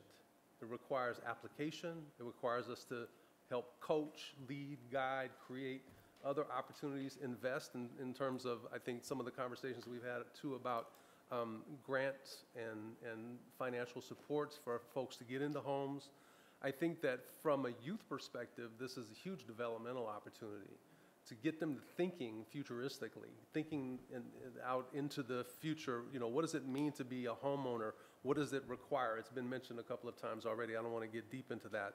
But it provides young people with learning experience, work opportunities that really match their interests, needs, and abilities, and they're varied. My son did not want to do what I do, so he's a doctor. So there you go. But it also helps them acquire the credentials, skills, and other things that are necessary for them to be in the professional world. So as we think about well-being, it is actually thinking holistically, making sure that we're looking at young people not from the circumstance that presents them to us, but from a holistic perspective, not looking at them based on an identity that a circumstance has created. For instance, children in foster care, we don't call them foster children. We call them children who experience foster care. We don't want to create that identity for them, right? So not looking at them from that perspective, looking at them from a holistic perspective and from a life course perspective. So what presents now is not what it's going to be in 5 years. So how do we think about the decisions we're making as a city and investing in children and families that contemplates 5 years out, 10 years out? It's not enough to just focus on the current circumstance. We need to be investing in the future. So the 2 other things I will say about this is that this is a huge prevention effort. So investing in well-being prevents so much trauma, potential trauma, so many of the I'm not catching my right words, the bad indicators, the bad outcomes for families and children. Investing in this kind of effort is actually prevention work. It's preventing the things that we know are coming. Secondly, it really requires integrated approaches. The systems that touch children and families and the systems in our communities are all disintegrated. And so we need to figure out how to collectively align ourselves across these different systems that are touching children and families. I love the conversation that we're having in terms of education and military, what I can bring from the human services field, what the real estate and the out-of-the-box thinking was amazing, right? So I really endorse this. I'm glad to be part of it, and thank you for your time. Well, I would like to say I disagree that your son isn't doing what you're doing. I mean, he's a doctor, but you're also helping people just like he's helping people. So he's running a parallel route to your existence. So Well, he would disagree with you, man. right. All right, Commissioner Steed. Good evening, Mayor, City Council members. Thank you for having us here today, and we really enjoyed this whole conversation for the last few months. Myself and Denise Wilson, as you know, are both in the real estate community, and every day we are met with people that want to buy homes within our community. It can be very challenging. It can be very daunting. Everybody deserves to have a beautiful home. Everybody deserves to feel safe and secure. So it really provides a lot of challenges for her. I work closely with Habitat. I know from experience that the families that are in their homes, that own their homes, have a much more stable environment for their kids. Their kids grow up wanting to go to college, wanting to be professionals and get skills and do well in life. So it really speaks to the stability of families and the kids, knowing that they have a safe home. So when it comes to future planning and it comes to our business community, our future leaders really need to know that they have a place in our community too. We don't want to lose their skills. We don't want them to move on to places where they can afford to live, because we need them here in our community. We're all going to retire. We're going to age out. We're going to move on and do other things. And our next generation needs to know that they have a place to live in this community. How do we plan for that? It's really, really hard. I know we've talked about planning. We've talked about the housing that's available for our community and for our workers of all work group, whether it is retail, whether it is professional, whatever that is. People need to have homes and they need to feel secure. That engagement is so important by our city, by our community members, and by our youth. We all need to be working together to make sure it happens, and we'll make sure that we're providing solutions for them. I think a housing market balance is really, really important. Affordable housing is really, really important. I tend to disagree with Adam. I mean, he might have a point with Hemet, but what are we doing that people have to commute from Hemet? What are we doing?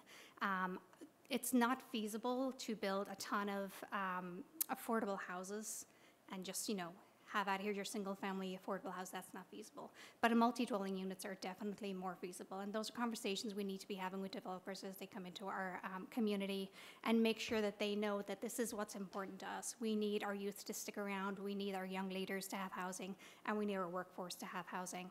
And so I would like to leave it there. Thank you very much. So, question. So it does seem like what's being built is more of a rental unit versus a condominium model. I wonder why that is. Have you talked to any developers of why they're not for sale units? Well, I think obviously there's a lot more money when they can rent it and keep the asset and turn it over. But I will also tell you that when people come to us and want to buy homes, and if they don't have a large budget and they're very limited on income, having a condo option is more feasible for them, right? And it just gets them started living in the community, building equity so they can move up to the next thing. If there's no options as entry level to then move up to the next thing, then we're doing something wrong. We have to be able to provide those options. We all moved to Temecula because it was affordable. It was $200,000 when we bought here 20 years ago.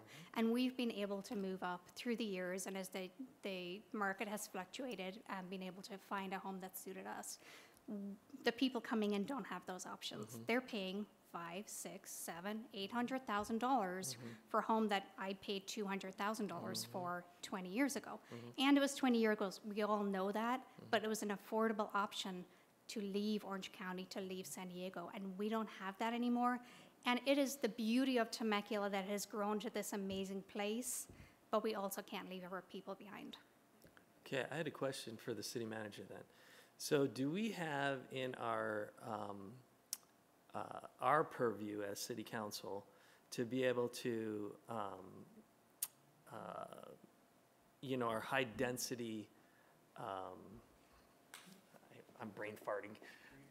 No, our high density areas that we're zoned for, high density zoning.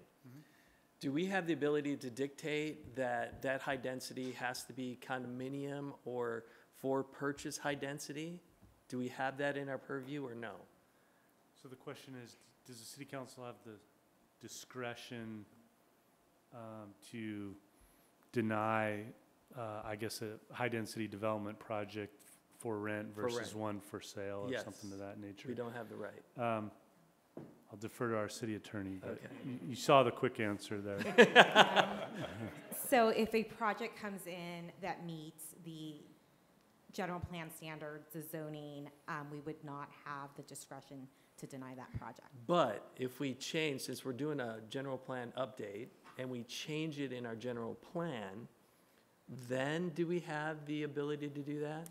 I don't believe so. I mean, we can certainly look into feel like this isn't very strong. I don't believe that we have that discretion. We could look into it, but Yeah. I think there's, some possible restraints on alienation in terms of real estate where we dictate whether for sale or for home ownership.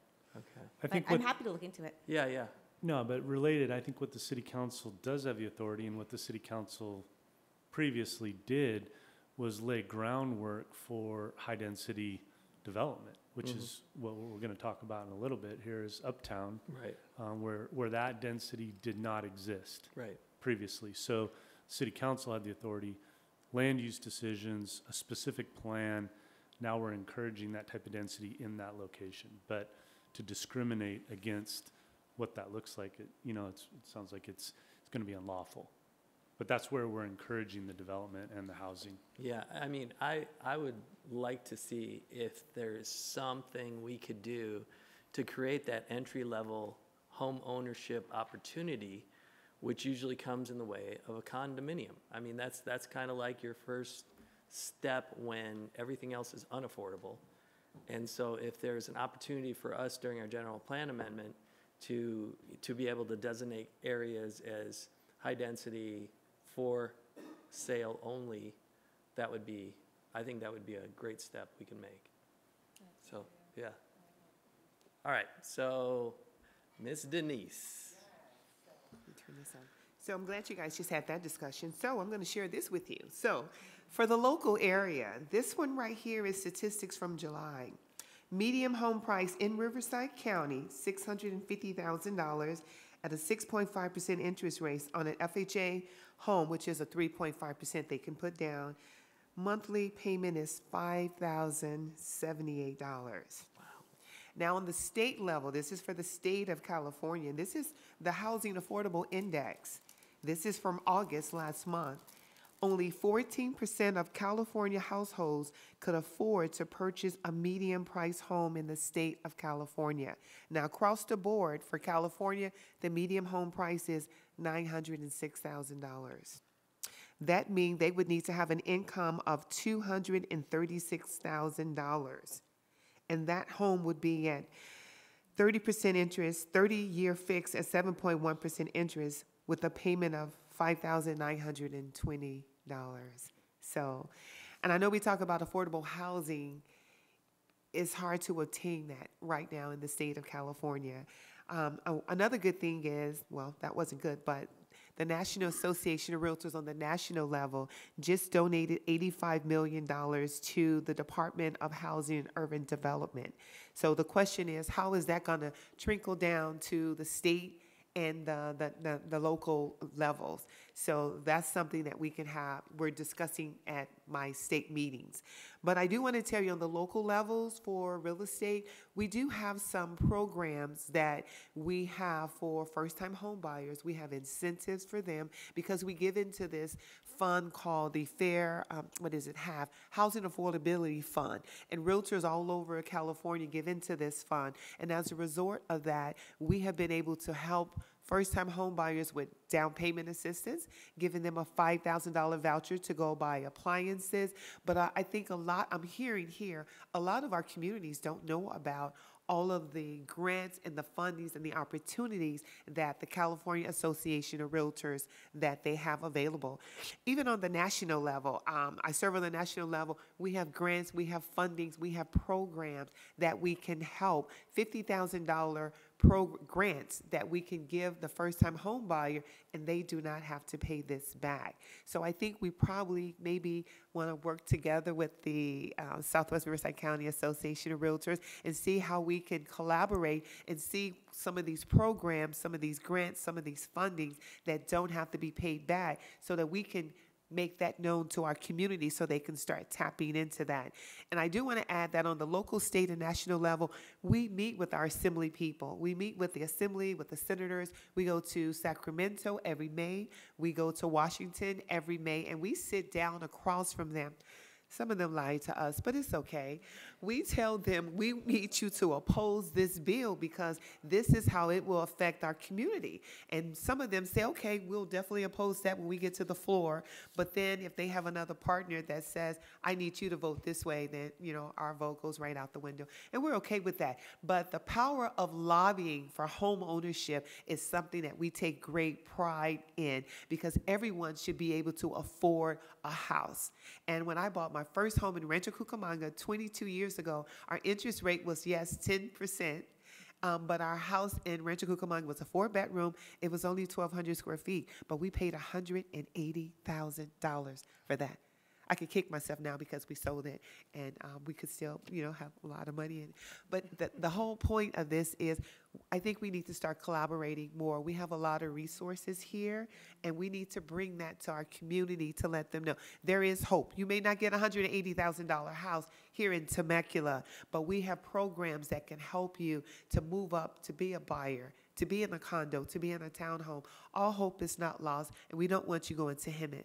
I respect this man here, but we don't want you going to Hemet. That completes my report. Okay, so you described the housing crisis in a nutshell because most everybody here bought our houses way back when we could afford. We can't even afford the houses we're living in today. If we had to buy them again. And so it's like that, and with the low interest rates we've all locked in on, Yes. again, we're not giving those up. Yeah.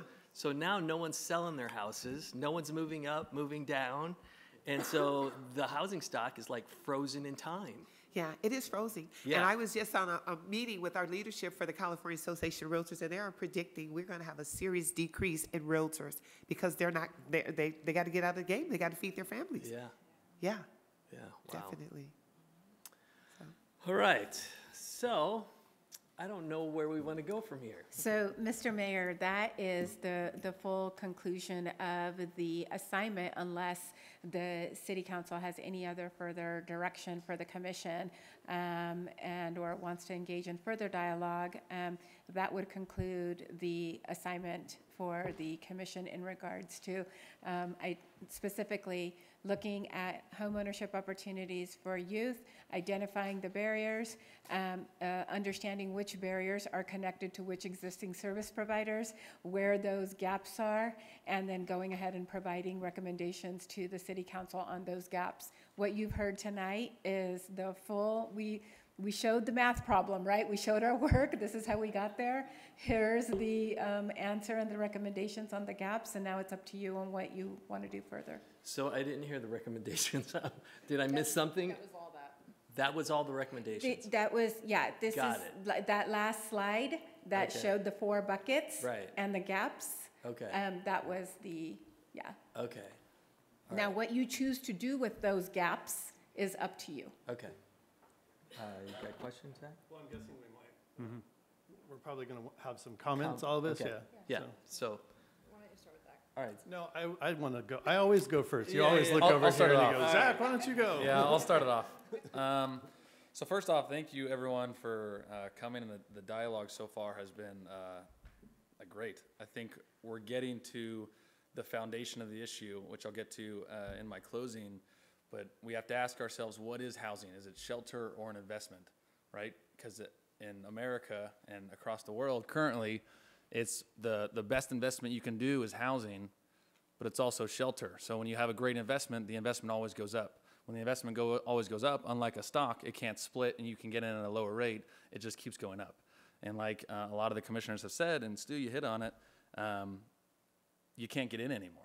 So when there's not housing diversity and housing in the or the diversity in the housing stock, you can't get in and you can't move up. So I think we're coming to a head here in our country, in our state, in our city, where we don't have enough diversity in our housing, and while it has to go up because the entire U.S. economy is built on housing, there's not enough of it, and there's not enough people that are able to get into homes. So what we can do locally, I would completely agree with the advocacy. There are a bunch of assembly bills currently right now. That one that talked about education is a great one, but also I'll mention a few for our ledge platform to look at, which is AB 3122, which looks to boost housing production. AB 2177, which extends the expiration date for building permits, AB 1867, which would allow homeowner to deduct their insurance premiums, and AB 1865, which establishes home ownership savings accounts. So a few assembly bills that we can look to support through our LEDGE platform. As far as education goes, I think there are a lot of financial literacy courses out there, and they're only going to get more and more prevalent within our school system. But I think, and Stu kind of hit on it, Mayor, is that with our financial literacy, what we're coming to now is that we may get to a point where it's not even the best financial decision to own a home. Because like Mrs. Wilson said, is when you're looking at I think that the median income for Temecula, it's less than 177, I believe, and I think the average home price is right around 900,000. So you're looking at not even being able to afford the average home with the average income. And if you look at my grandparents, it was single income. Just my grandfather worked and they owned a home. With my parents, it was my dad worked full-time, my mom worked part-time. With my family, I work full-time, my wife works full-time. What's it going to look like with our kids? Now it's coming to a point that we're seeing in society where it's going to be unaffordable for anyone, any couple, to own a home. I mean, we're coming to that. And that's and everything that we're doing so far is just slapping Band-Aids. I wouldn't be far off to say that you're going to see 40-year mortgages here pretty soon. We're doing things because everything is getting so expensive and the income isn't keeping up with these expenses, including inflation, including housing, where they're just going to keep slapping Band-Aids on things, 40-year mortgages, 50-year mortgages, $150,000 grants to get people into homes. And all this is doing is increasing the bottom line, which is the housing price, which comes back to the foundation of what is housing. Is it an investment or is it shelter? Because it cannot be both, and we are seeing that here in our nation and in our state and our city. And I liked what Commissioner Deutsch said with out of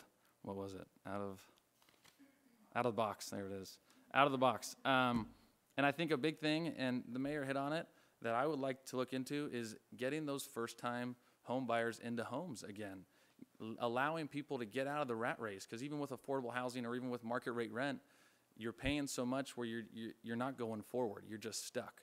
You're consistently stuck. And we can say increase your income, and I 100% agree with that, because I think people should always be working to increasing their income. But we're coming to a point where it's not even the $50,000 that can't afford a home. It's not even the $100,000 earners that can't afford a home. It's not even the $150,000 earners that can't afford a home. We're getting into the multiple hundreds of thousands of dollars that can't afford a home. And Riverside County is arguably one of the most affordable counties in California, which is why most people are moving to Riverside County. And the end result, if we can fast forward 20 years from now, it's that Riverside County will be unaffordable. San Diego County is already unaffordable. Orange County is already unaffordable. So everywhere in California will be unaffordable, and everyone will be renting. So what I would like to do as a society, and we can start it in Temecula, is to look out of the box on how we can change this and how we can turn the ship from where it's heading, because it's heading to a place that I don't like, which is a renter's society everywhere. And I think which a huge part is what control do we have locally to prevent those large corporations, those large investment companies from coming in and saying, hey, we're going to put 20% low income, we're going to skip all the environmental process, skip all the CEQA, and we're going to have a renter's entire market, which doesn't help anyone. It helps their bottom line. You could say that it helps the affordable housing market where those people are able to afford the housing, but it just keeps pushing the housing market up. It keeps pushing the market rate up, the more government subsidies there are in the affordable housing space.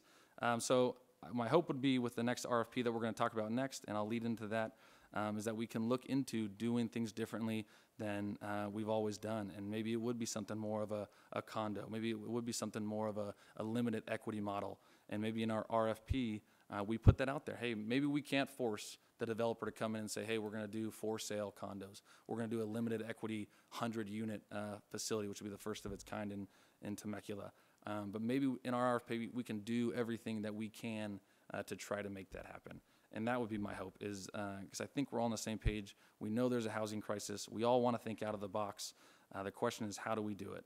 And I think a big way is to diversify the housing stock and get homeowners into the home. That way they can build on something and continuously move up instead of just being stuck in that consistent rat race. But overall, I think this is a great discussion. I am extremely, proud of what came out of this with Councilwoman Alexander sending it to Ready Commission, the work that the Ready Commission put in, as well as city staff. This is all moving us forward, and it's moving us in the right direction. And I know that all of us up here care about our workforce. We all care about getting those housed. And I wanted to say this last meeting. We may not speak about housing at every meeting, right? Housing might not come up at every city council meeting. And it may look to the public that it's on the back burner, and it's not a bird's eye view, but I can tell you, I'm in a subcommittee with Councilmember Schwenk, and we are consistently looking at housing and different housing options. So even though it may not be brought up at a city council meeting every time, I can promise you that the three sitting next to me here today, they absolutely care about the community, they absolutely care about the workforce, and we are putting in the work to diversify our housing stock and to move our community forward. So thank you everyone again, and I look forward to future conversations. All right, Councilwoman Alexander. All right, well, I'll basically say exactly kind of what my colleagues have already said, is I appreciate your guys' time.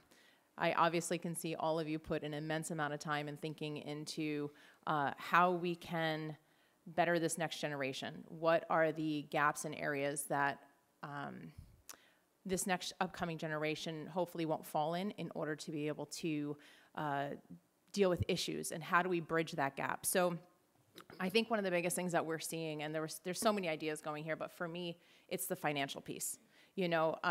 Exactly like we were talking about, how do we get that literacy out early enough? How do we have the community wrap their arms around the children, not the government doing it, but the citizens, to be able to teach them? Because the biggest thing I look at financially is, how do we teach a family financial literacy? How do we teach a child financial literacy if their parents don't know it? It all comes from the parents. So are we missing a gap in that as well? Is there a problem where if we have children who want to be able to have a home, their parents maybe have never done it, maybe they've only rented, they don't know how to do that. And so one class at this high school, as good as it is, it's not enough. And so the question is how can we also, as government officials, whether with the school, the city council, the community, how can we come together to allow people to not be dependent upon the government, but to allow the community to help each other out in order to be able to raise each other up? And this might not be the place all the time to be first-time buyers. I remember having to I lived overseas after the military. My first place that I rented was $400 with electricity running through it. Not the ideal place, but I learned how to get out of that situation. And I worked with people, and I made mistakes. And it's not always perfect. But then after being in the military, me and my husband were able to have that opportunity to buy a home. So again, military is a great option. I love how Eric Faulkner brought that up, is like, how do we bring this up to the kids? Hey, get into the military. I think even Stu had mentioned about it. So these options need to be encouraged and educated. So my biggest thing is, the whole reason I did this, how are we as a community educating our children? Because if not, they're going to fall in that gap every single time, because they're not going to have the tools necessary to actually run a home, to actually budget, to be able to do something fiscally responsible, because they don't even know what that means. I think you and I were talking about it, Stu, earlier, is how do we end up getting a child to figure out, well, I want to buy the newest iPhone, or when they're 20-something years old, or I got to get this flip phone because this is all I can afford right now, but I have a fiscal plan. So that's kind of my thing, is the thinking on children and the families. How do we get that to change? And is it possible? Is it something that we can do with nonprofits? I look at Habitat for Humanity with these classes that are coming up, and when I understood what they do, I'm like, why are we not reaching out to nonprofits like that and expanding that into the community? Why are we not using that as a resource? And can we? And what does that look like? So for me, as much as there's so many areas and gaps, that is my biggest one, because if they are not financially literate, they're not going to be able to do anything at all. So for me, that's my biggest, not complaint, but question is how do we continue to move forward with that? Thank you. And thank you guys again for all your help. All right, Councilmember Swank. Thank you, Mr. Mayor. Thank you to the Ready Commission. I think I just want to start there. The time and energy you put into this showed. But back, several years ago when we were talking about forming the Ready Commission, this is exactly what I had in mind. And to see it in front of my own eyes is like, okay, this is great. to be able to have this conversation with you all and staff and council and the community is fantastic. So I applaud you on all the time and energy and the work you put into the meetings. I attended listened to some of the conversation, watched some of them on YouTube, but to be here and to listen and the diverse perspectives that you all have, it really makes me proud that we formed the Ready Commission. So I'll start with there. Thank you. I kind of have a bunch of notes. I'm kind of all over the place. I'm going to push back in some places and kind of pile on in others. I believe education is the most important thing. Education, education, education. We need to encourage our children to attend college, to go get a degree, even if they want to do a trade. You can own a business. You can be a plumber and own your business, right? So there is a ton of value in having an educated community, and I think that's important that we do that. Obviously, you learn financial literacy and things like that along the way, but you become a well-informed citizen. And as we all age and move out, the next generation coming behind us, I'm going to raise my hand and say I want well-informed citizens sitting in these spaces. So that's something I really want to talk about. The economy, anytime you go to an economic summit or a forecast and you listen to Christopher Thornburg, I think we've all heard him several times. I think he's going to be at League or Cal Cities. He talks about housing and how that's tied to the economy, and housing is important for economic growth. And housing is an investment, right? But it is also shelter. Not everyone owns, so people are living in rental homes. And I will say, not everyone that owns a home is somehow swimming in cash. Like we're not all just, Scrooge McDuck or whatever, just in our basements. Like owning a home is a lot of work, right? And there are a lot of people that are scraping by because they know the stability of home ownership, and they're just making ends meet. They moved maybe they didn't want to live in, they wanted to live in a certain area, but they're like, I can't afford here, I got to move. But it's so important to me to own because I know that stability, and I know if I can get in and I can build some wealth, I can help my family out down the road. So you make decisions. We all make choices in our lives, and some of those decisions are hard, but we have to make those decisions. And so it's not just sort of an easy ask all the time. We talked a little bit about advocacy, and we've all been up at the state level doing that, so we'll keep doing that. We love our partners in Habitat and the work that they do. But when we talk about affordable housing, whether it's Habitat or any affordable developer, that money comes from somewhere. And it comes from the city's funds. So it isn't just magically falls out of the sky and we just build affordable housing and it's wonderful and everyone has an opportunity. That money is taxpayer dollars that councils and we allocate for housing, right? So we have to be mindful of the whole city and when we talk about this stuff because these are tax dollars. So while we'll continue to advocate for affordable housing, whether it's a limited equity model or whatever that looks like, that still costs money. Inclusionary zoning, some of the cons of inclusionary zoning is that burden either falls on the city to meet that gap with affordable housing, or it falls on the developer. And then that gets passed on to the folks that buy the home at market rate to subsidize affordable housing. So it's not super simple stuff we're talking about here. Density was mentioned, and while we are mostly built out in the more suburban part of our city, years ago, the Uptown Jefferson plan was sort of envisioned and it came to fruition. And so you're going to see a ton of higher density development up in Uptown Jefferson. Heck, you're seeing it across from Harveston. You're seeing condos. I just looked on Redfin, and an entry-level condo. We're talking about entry level is about $500,000 for a 1,200 square foot condo. So we are building that stock, but it isn't. Back in my day, I only paid $100,000 for it. Like it's just a different world. I'm also old enough to remember. Maybe not that old, but the early 90s, there was a recession in California. And then in 2006, 7, 8, there was a massive recession. And, you know, a lot of folks in my neighborhood, they left. You know, they just up and left. They couldn't make their payments anymore. So the conversation, you know, that we had in '08 is different than the conversation we're having now.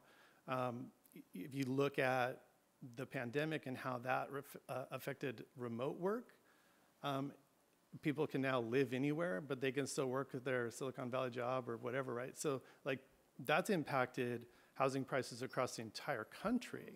Like, the entire country is dealing with this. It's not just a California thing anymore, where we used to be able to go, oh, I'm going to take my California home, I'm going to sell it, I'm going to move to a Midwest state, and this is going to be amazing. We're going to pick out. Like, that doesn't happen anymore. And so things have changed from that post-pandemic world that everyone's dealing with. Everyone in this country is dealing with what that looks like.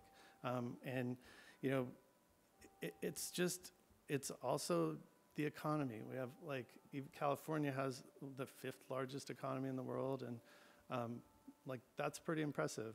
And so some of those challenges come with high cost. On the building side, you know, there's proposals and there's talks about, you know, build, which is fine, but we have to mitigate, and Commissioner Evantov mentioned it, it's like you have to mitigate those impacts of what that looks like. I was just at a community meeting a couple days ago with residents that are frustrated with the amount of building, right? So we can sit up here and say build, but you have to balance the other 100,000 people that already live here that may not want that, right? And so we have to address those concerns of traffic and school overcrowding and things like that. So there's all sorts of things that we as policymakers up here, we have to sort of balance and weigh. Not only if you say, oh, well, let's just build 3 million new units, like, there's probably not enough electricians. There's probably not enough plumbers. There's probably not enough, you know, tilers. And so go down the list. So it's not just easy like, oh, we can just start build more homes. There's consolidation in the builder market. That's problematic because you get maybe some tugs on levers and things like that of when to build, where to build, how much should we build. We can kind of control the market if there's a monopoly like that. So that's an issue as well. You know, it's one of those things, like, we've been having these conversations where it's extremely complex and it's tough. I mean, even just like some of the regulatory reform that's needed at the state level, you know, like, that is things that we need to work on, you know. But I'm also, you know, not doom and gloom, and that, you know, everybody's going to be a renter someday. The American dream is still home ownership, and we are Americans, and we will find a way. I think home ownership has been pretty steady at about 65% for like the last decade. So it hasn't really, we haven't shed a ton. We haven't grown either. I know there's been over the years, it's like, well, everyone should be a homeowner. Well, not everyone, even in our anecdotal data here, not everybody necessarily wants to be a homeowner. And so we have to recognize that as well. Should everyone have an opportunity? Maybe, maybe. But again, you have to make some personal choices. You have to look at yourself and maybe, you know, and not really trying to be down on folks in general, but I know a lot of people that they make good money. They're horrible with their money. They spend it on ridiculous things, and I'm scratching my head going, I don't want to be like your parent or anything, but it's like, maybe that's not the best choice for you and your family. But that's a reality, right? And I don't know that we can mitigate that. Like, I don't know if we can solve that problem. But I have loved this conversation, and I'm proud of the Ready Commission, so thank you all for all the work that you put into this, and you make our community better, and I appreciate you all. Thank you. Yeah, well, again, I would like to thank all of you all for the task that was put before you. Very daunting. You know, there's a lot of barriers, and it's just not education, and it's just not financial literacy. It's the fact that there is not a product to be bought. You know, literally, where the housing stock, especially in that entry-level position, doesn't exist in Temecula. And when I moved here in '91, Red Hawk was just being built, and there was a area called Vale Ranch.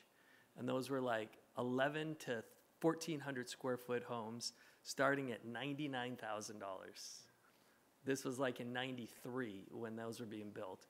And it was like, but they were little cracker boxes and, and everybody in town, I don't want to live in, now, they're $600,000, $700,000 houses.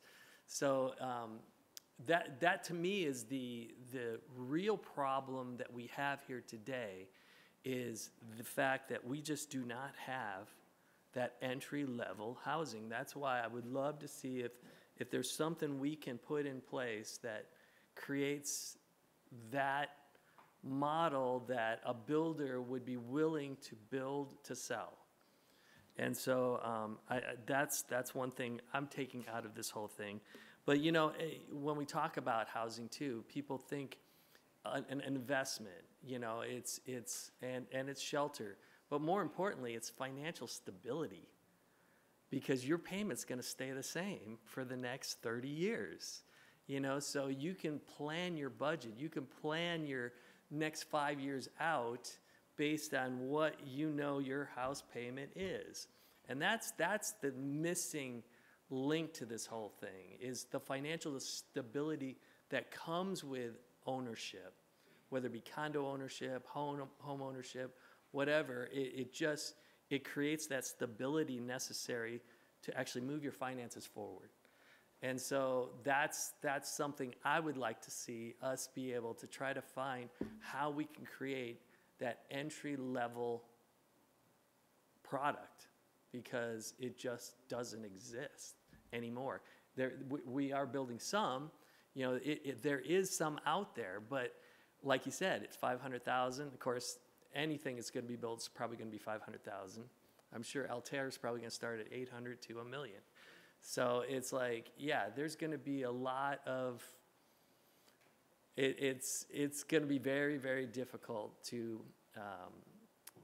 create that American dream. I love Zach's optimism, and but it's getting dark out there, and it's like, and I'm having trouble seeing the light, and so. No, come back, Stu. Right, I know, right? So, all right, that's my final comment. We'll go on to the next item.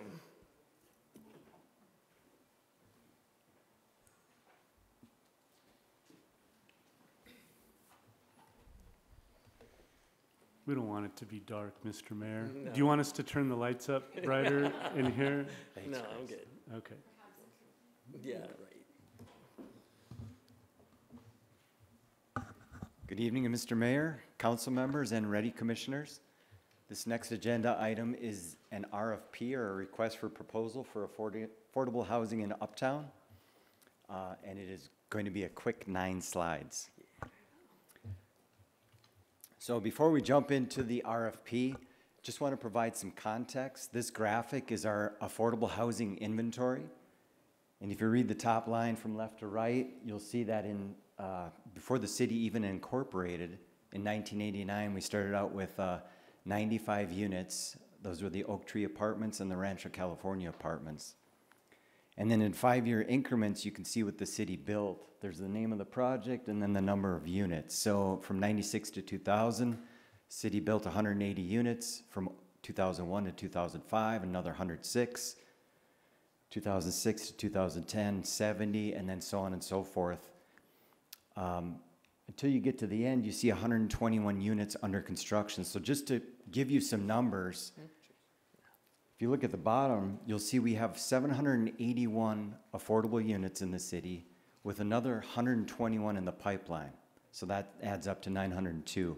Along the bottom of those 781 units, you can see the breakdown between extremely low, very low income, lower income, moderate, single family, and then county units.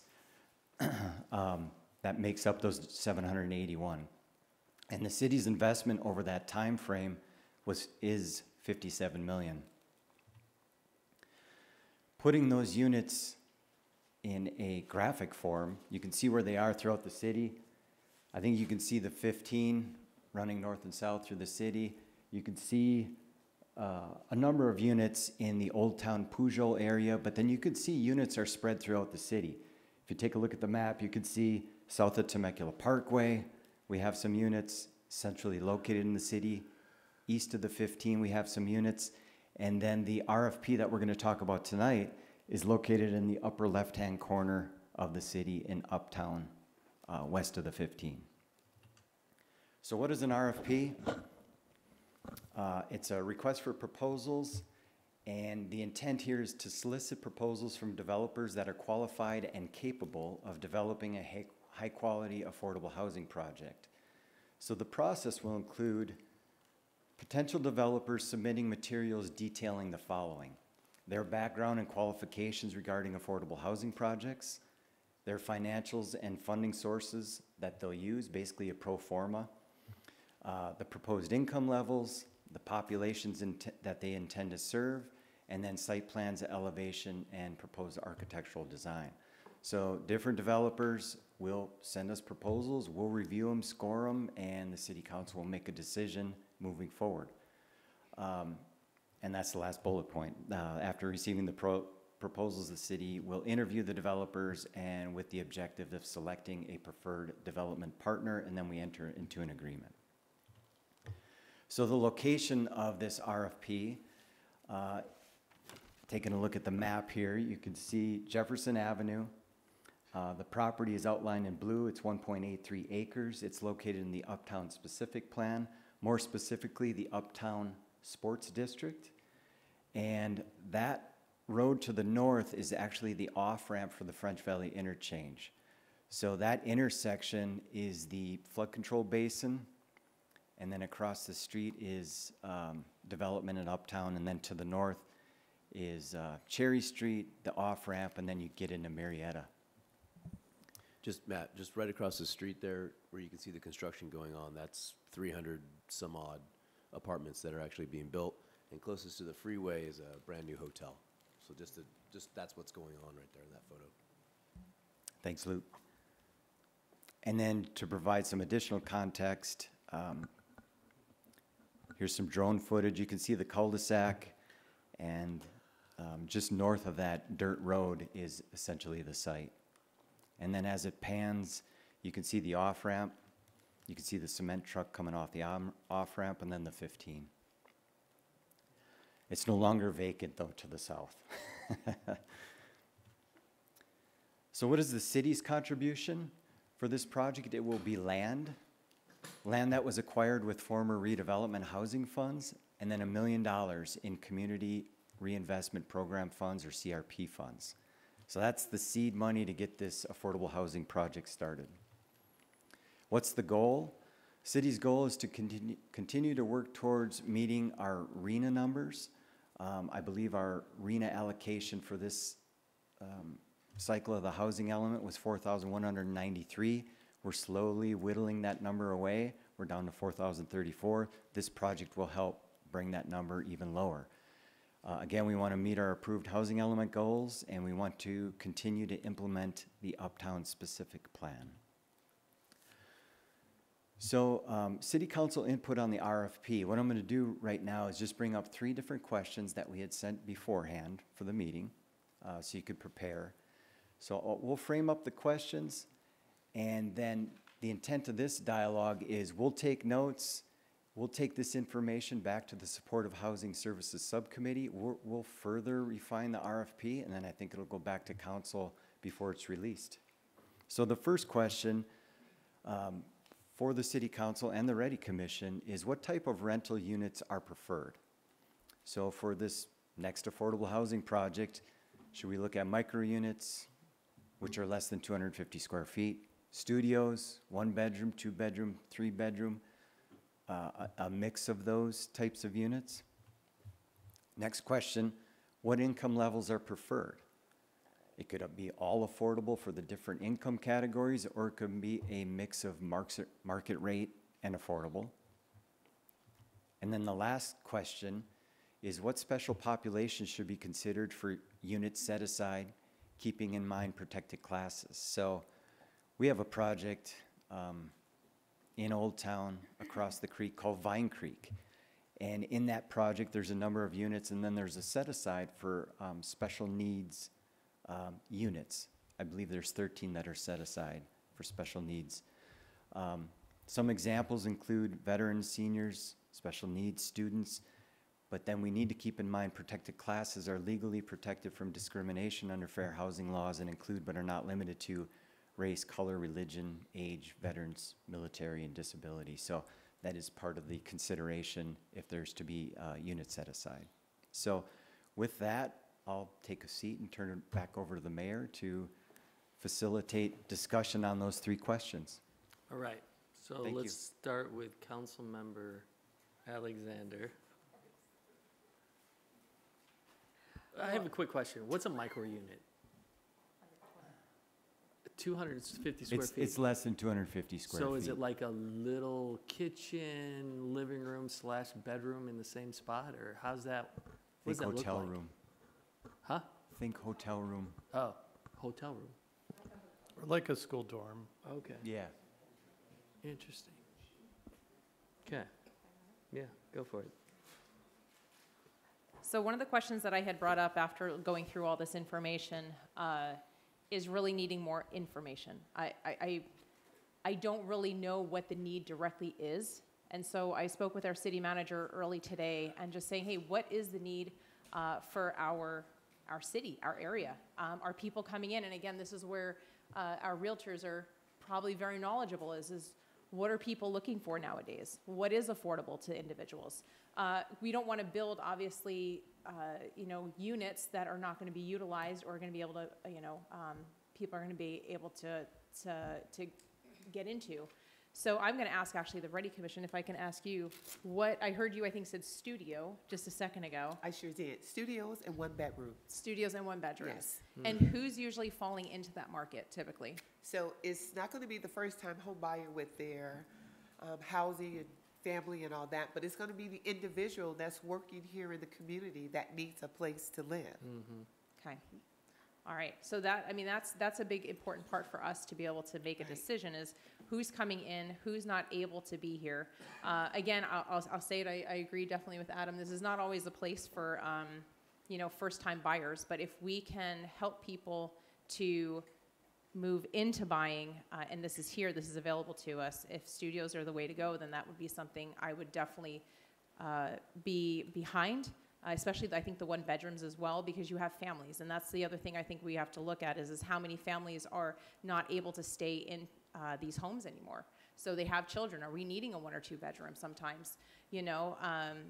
So that's a big thing for me too. So I think for me, looking at studios, looking at 1 bedrooms, but realistically, what is the actual need we're seeing from the city, and do we need to do a deeper dive in number 1 and number 2 specifically? All right, let's go 1 question at a time. So, Zach, what do you think?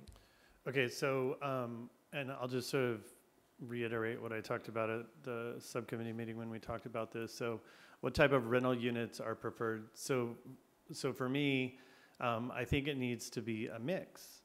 It needs to be kind of, can you imagine if you just put in 100 micro units, right? Like, right.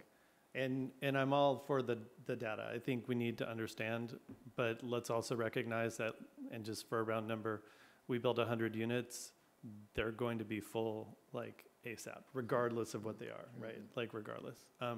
But so if we're just going question by question, so for me, I think there needs to be a mix. And I'll kind of, at the end, when we talk about the special populations, I'll kind of get to why I think we need a mix. Brendan? I would agree with the mix. I would think I would also have to look at location, and this is a tough location for a family, right next to an off-ramp, just west of a freeway. So I think maybe a mix, but maybe not the 3-bedroom. Maybe the micro, the studio's the 1-bedroom, maybe a few 2-bedrooms, but erring more towards the studio's 1-bedroom for a majority of those. Just because I think, a lot of the families that are looking to move to Temecula or get that apartment, it isn't necessarily the best location for them. So I'd be looking at a mix, but more towards the smaller units. And I would tend to agree. And I think there's a need for the studios and the 1-bedrooms for people who aren't married. They need a place to live too, and not everybody wants to live with a roommate. And so to give them an opportunity, you know, at a low cost to live and work in Temecula. That's why I'm leaning more towards the 1 bedroom and less for the exact reasons you just said, you know, being right next to the freeway, off-ramp.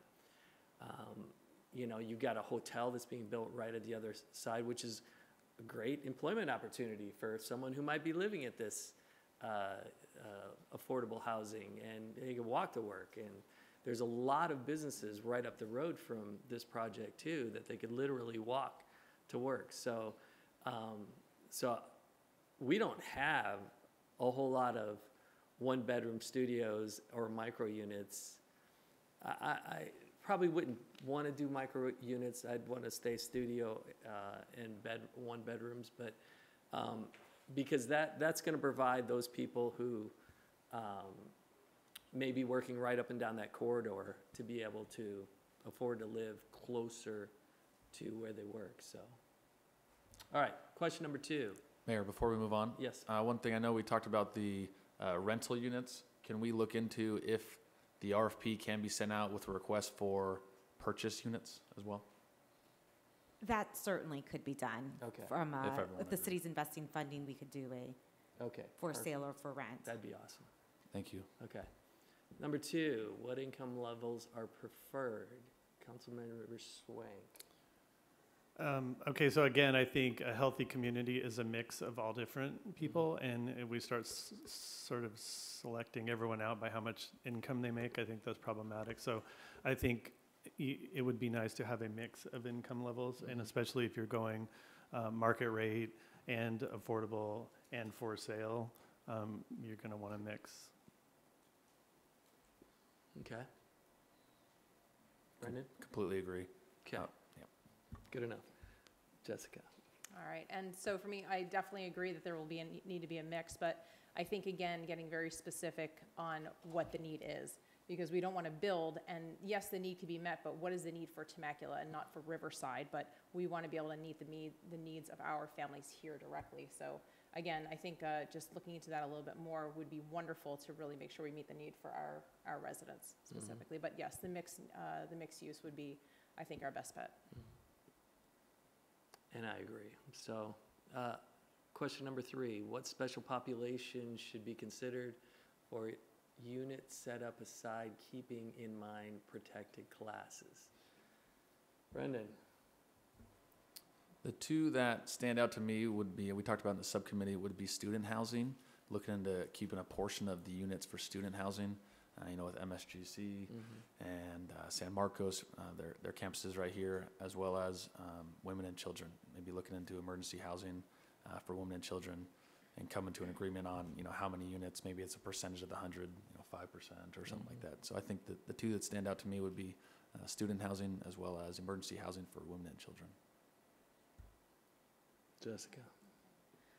All right, so that is one of the things that I've pushed for quite a while. Myself, Stu, and Aaron Adams, and our staff has done an excellent job really trying to dig into the area of women and children. I can tell you from a lot of different sources, whether it's Lacey here over at the city, Project Touch, or even myself being at Birth Choice, seeing the need of women and children not being housed. It's tremendous. And because whether or not their child is 15, their son, they're not allowed in areas. If they're pregnant, they can't get a home. If they have too many kids, they can't find a house. So we're finding this need, and the problem is these families are going to get split and sometimes end up in foster care. So the question is we have a need, we have a problem here. How do we, again, fill the gap?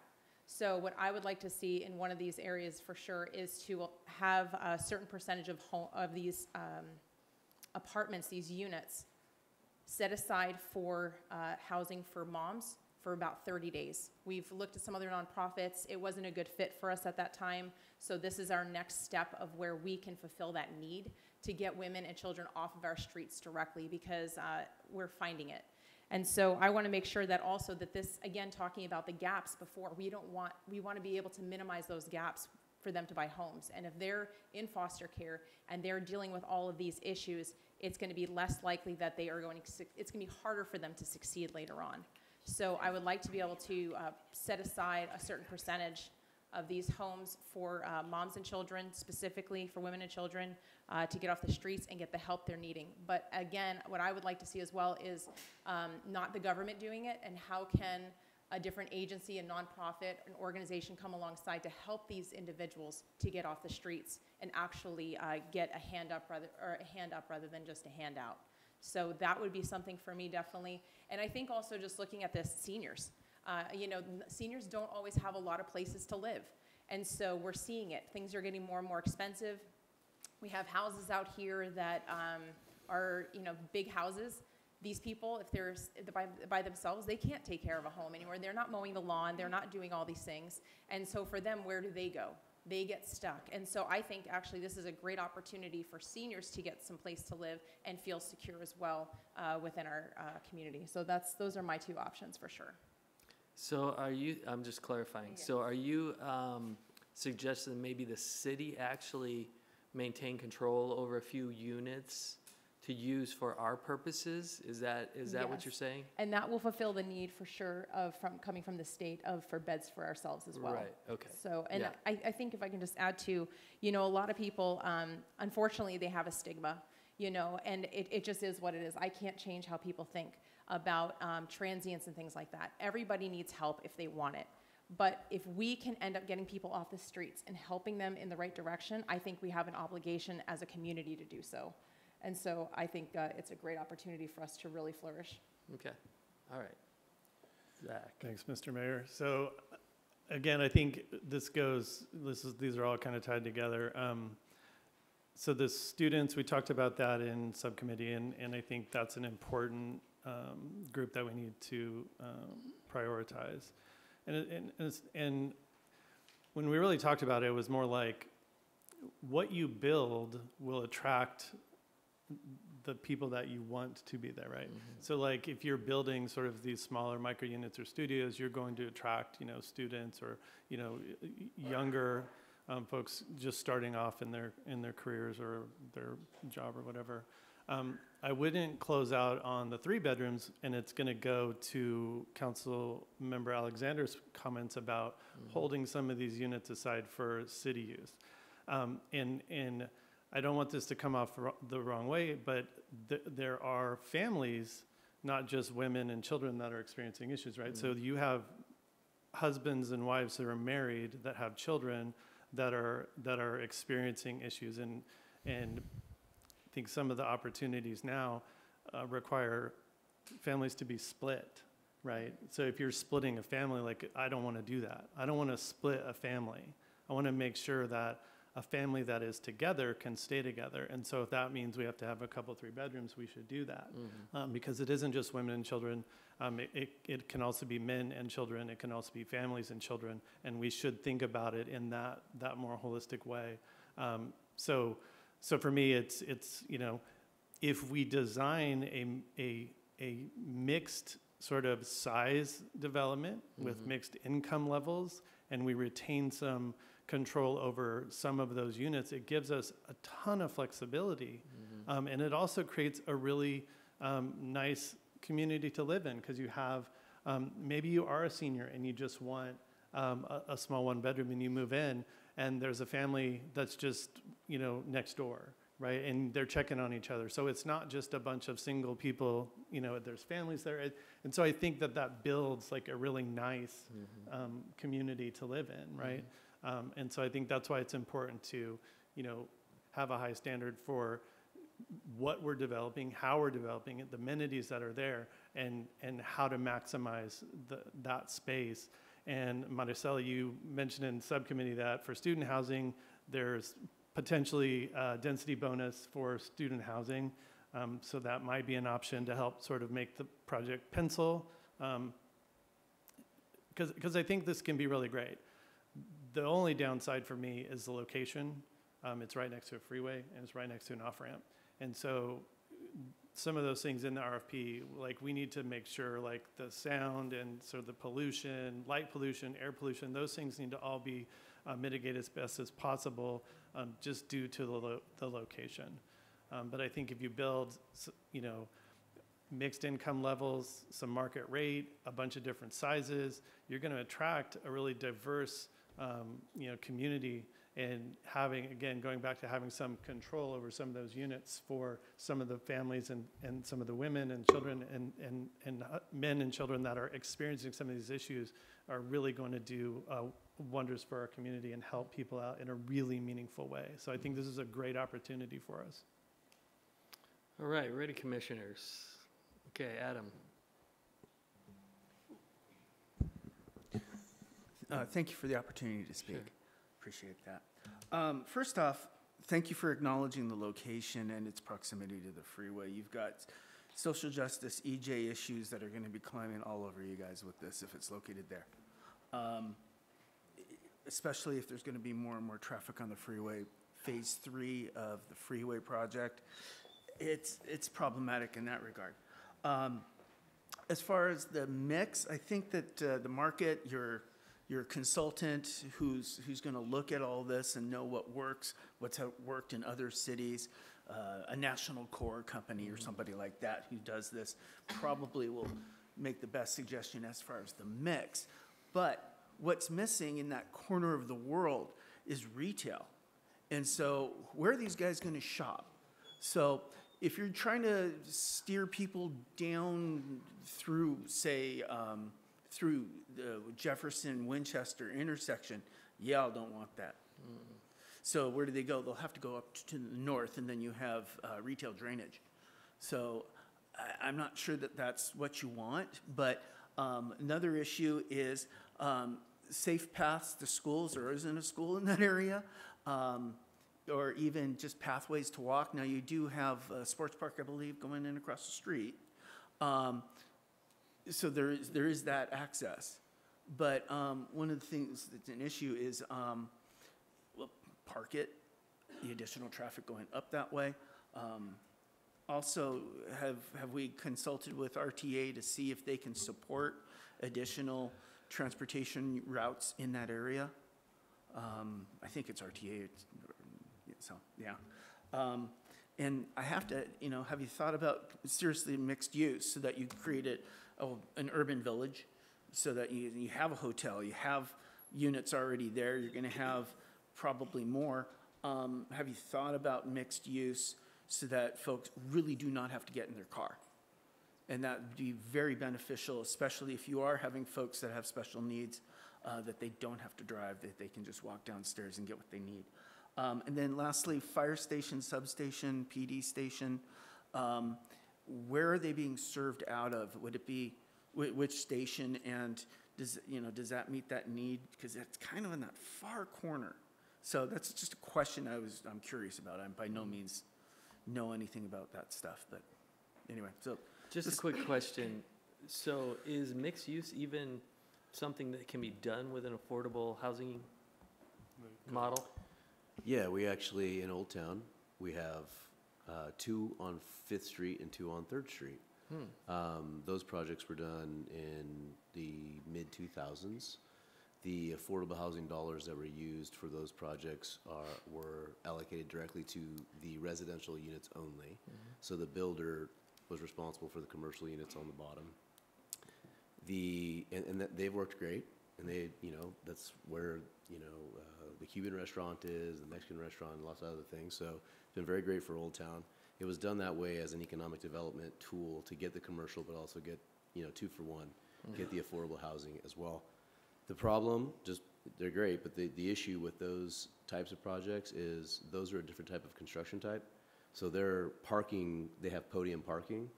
3 of them have podium parking, which is like a little mini parking structure, and then the residential's above that. It's very expensive. So the units that were built down here, were built in the $100,000 to $120,000 per unit range, and that was strictly because of the construction type. Now, if you do a wood frame, a standard wood frame construction, the city's made investments as low as like $30,000 to $35,000 a unit. Obviously, you get more bang for your buck with that kind of circumstance. The Uptown Sports Park district is in the Uptown Temecula specific plan. That entire area is a form-based code. There's no density max. It is a mixed-use, form-based code environment. So it's intended to end up with a grid of streets and multi-story buildings. In certain areas of that specific plan, you can go all the way up to 8 stories. So it is intended over time to become a mixed-use, urban, walkable environment. And that will be on the south end of the sports park, correct? It would be the east of the sports park. East of the sports park. The property's located east of the sports park. Okay. So Yeah. like on the other side of the Marietta Creek? No, No, other east. I'm losing it. Other side of Jefferson. Oh, got it. Yeah, it's along Jefferson. Oh, got It's it. right on Okay. Jefferson. All right, okay. All right, Denise, any comments? Oh, sure, go ahead. Quick question for you. One of the things that I do appreciate that Adam brought up is the fact of food shopping, and it was actually something that, or just shopping in general to just live. I know I spoke to city staff probably in the last 4 weeks as to why we don't basically kind of entice somebody to go into that area just yet. If somebody can explain to me exactly why again, I mean, I know, but I would like to hear from city staff as to why we don't just say, hey, Kroger or whatever store, can you build here? And it's kind of, I'd appreciate if you guys kind of explained that. Well, the real estate market's going to drive retail. So it would be very difficult for us to coerce a retailer or a grocer at this time in vacant lots or private economic development. However, if a project like this gets entitled and it's sort of in the planning stages and it's, that's the kind of thing that then we as the economic development team would go out and go, all right, well, we've identified some other uses around that and they're going to need these auxiliary things and it makes sense for someone to look at. Then we start trying to pitch and trying to sell retail or, dry cleaning or other things that will go with residential living and the conveniences that go along with that. But until you have a project, it's a tough sell, because most of the retail's on the east side, west side. Absolutely. Well, I think that's what I remember. Thank you very much for that. And Thank you, Adam. I think a lot of the traffic issues will most likely be mitigated when that bridge goes across right there at French Valley Parkway there. So when it goes across the freeway, so they'll be able to just come right out, go right onto go across the bridge, and then they're like within a mile of Winco and, the mall, and, so I think accessibility for a lot of things, even schools, that French Valley Parkway will be a very used road for getting to all those places, so. Denise? Nothing. Crystal? So first of all, thank you very much for the opportunity to speak here, but I completely agree with you. Having mixed units is huge. Just to kind of put out there the idea of reaching our student population, even our local, like you said, San Marcos and MSJC, when we look at our kiddos coming out of high schools, they may not necessarily want to live at home anymore, and their parents may not want that. They need that launching pad, right? And this provides a really great opportunity for them to be able to launch from something really small and still have those same opportunities. So I really love that idea of having a mixed units as well.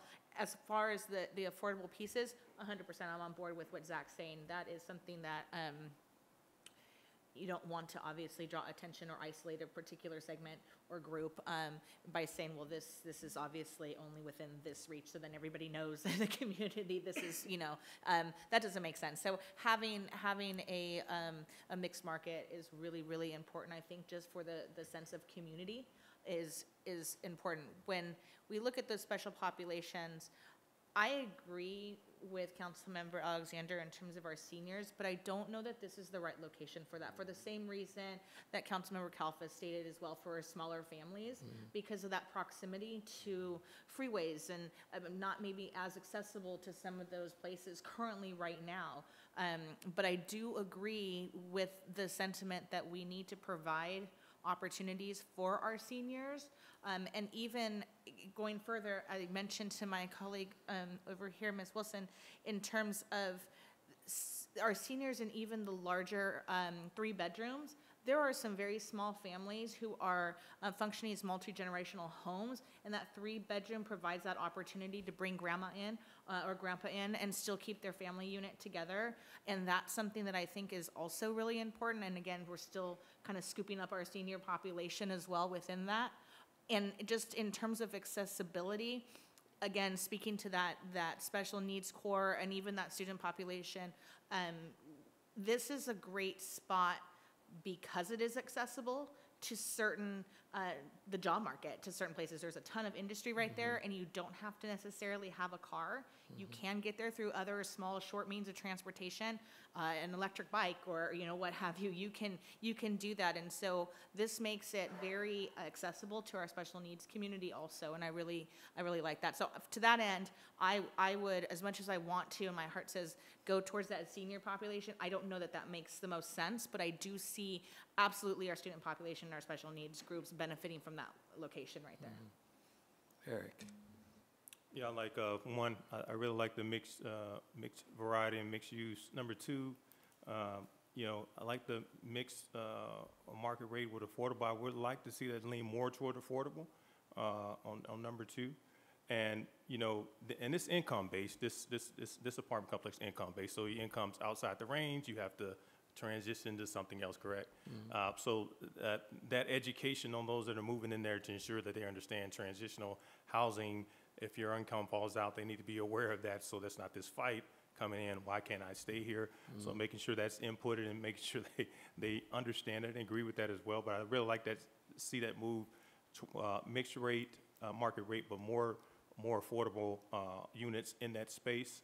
I like the 4 areas on number 3, veterans, seniors, special needs students, and I think we came up with some groups that are families that are challenged as well, and actually being able to come into that space as well and controlling some of the units. Seniors, I don't know if this is is there an escalator or anything like that, or an elevator? If there's just stairs, if we're looking at seniors being there, the first floor would probably be more accommodating to them if they're having to climb stairs. So we need to probably look at that to ensure that, if we're gonna have units for them, it needs to be more likely on the first floor versus up any higher. And then again, I'm a veteran, so I like to find that veterans are struggling in this financial arena as well.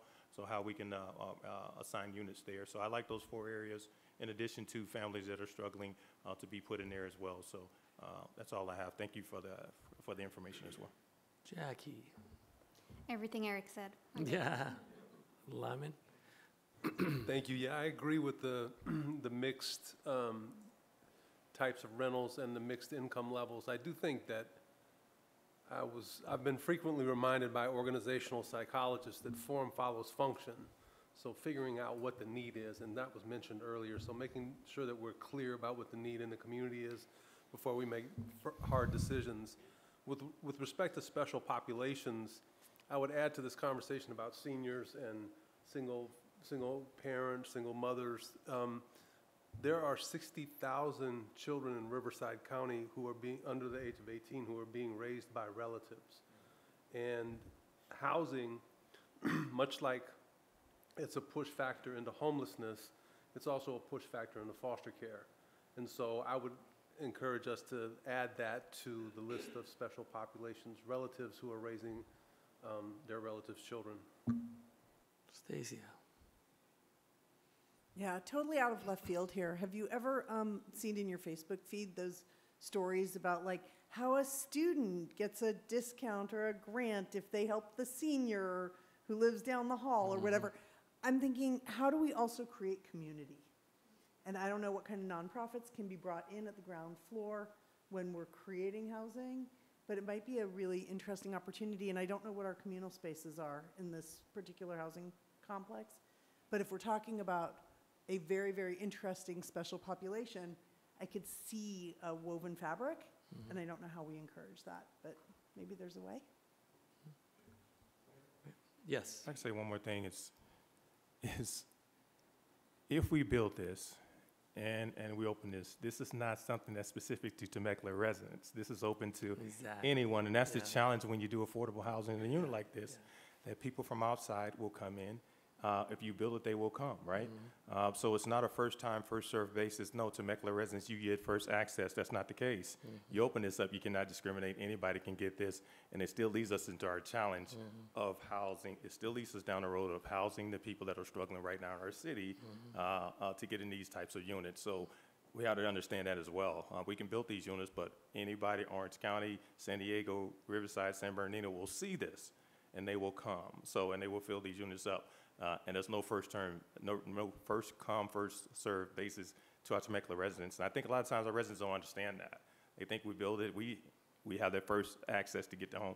It's not the case, and we need to make sure they understand that we cannot discriminate. It's open to everyone, and whoever gets there first and whoever gets the choice to move in, that's how it happens. So, yeah.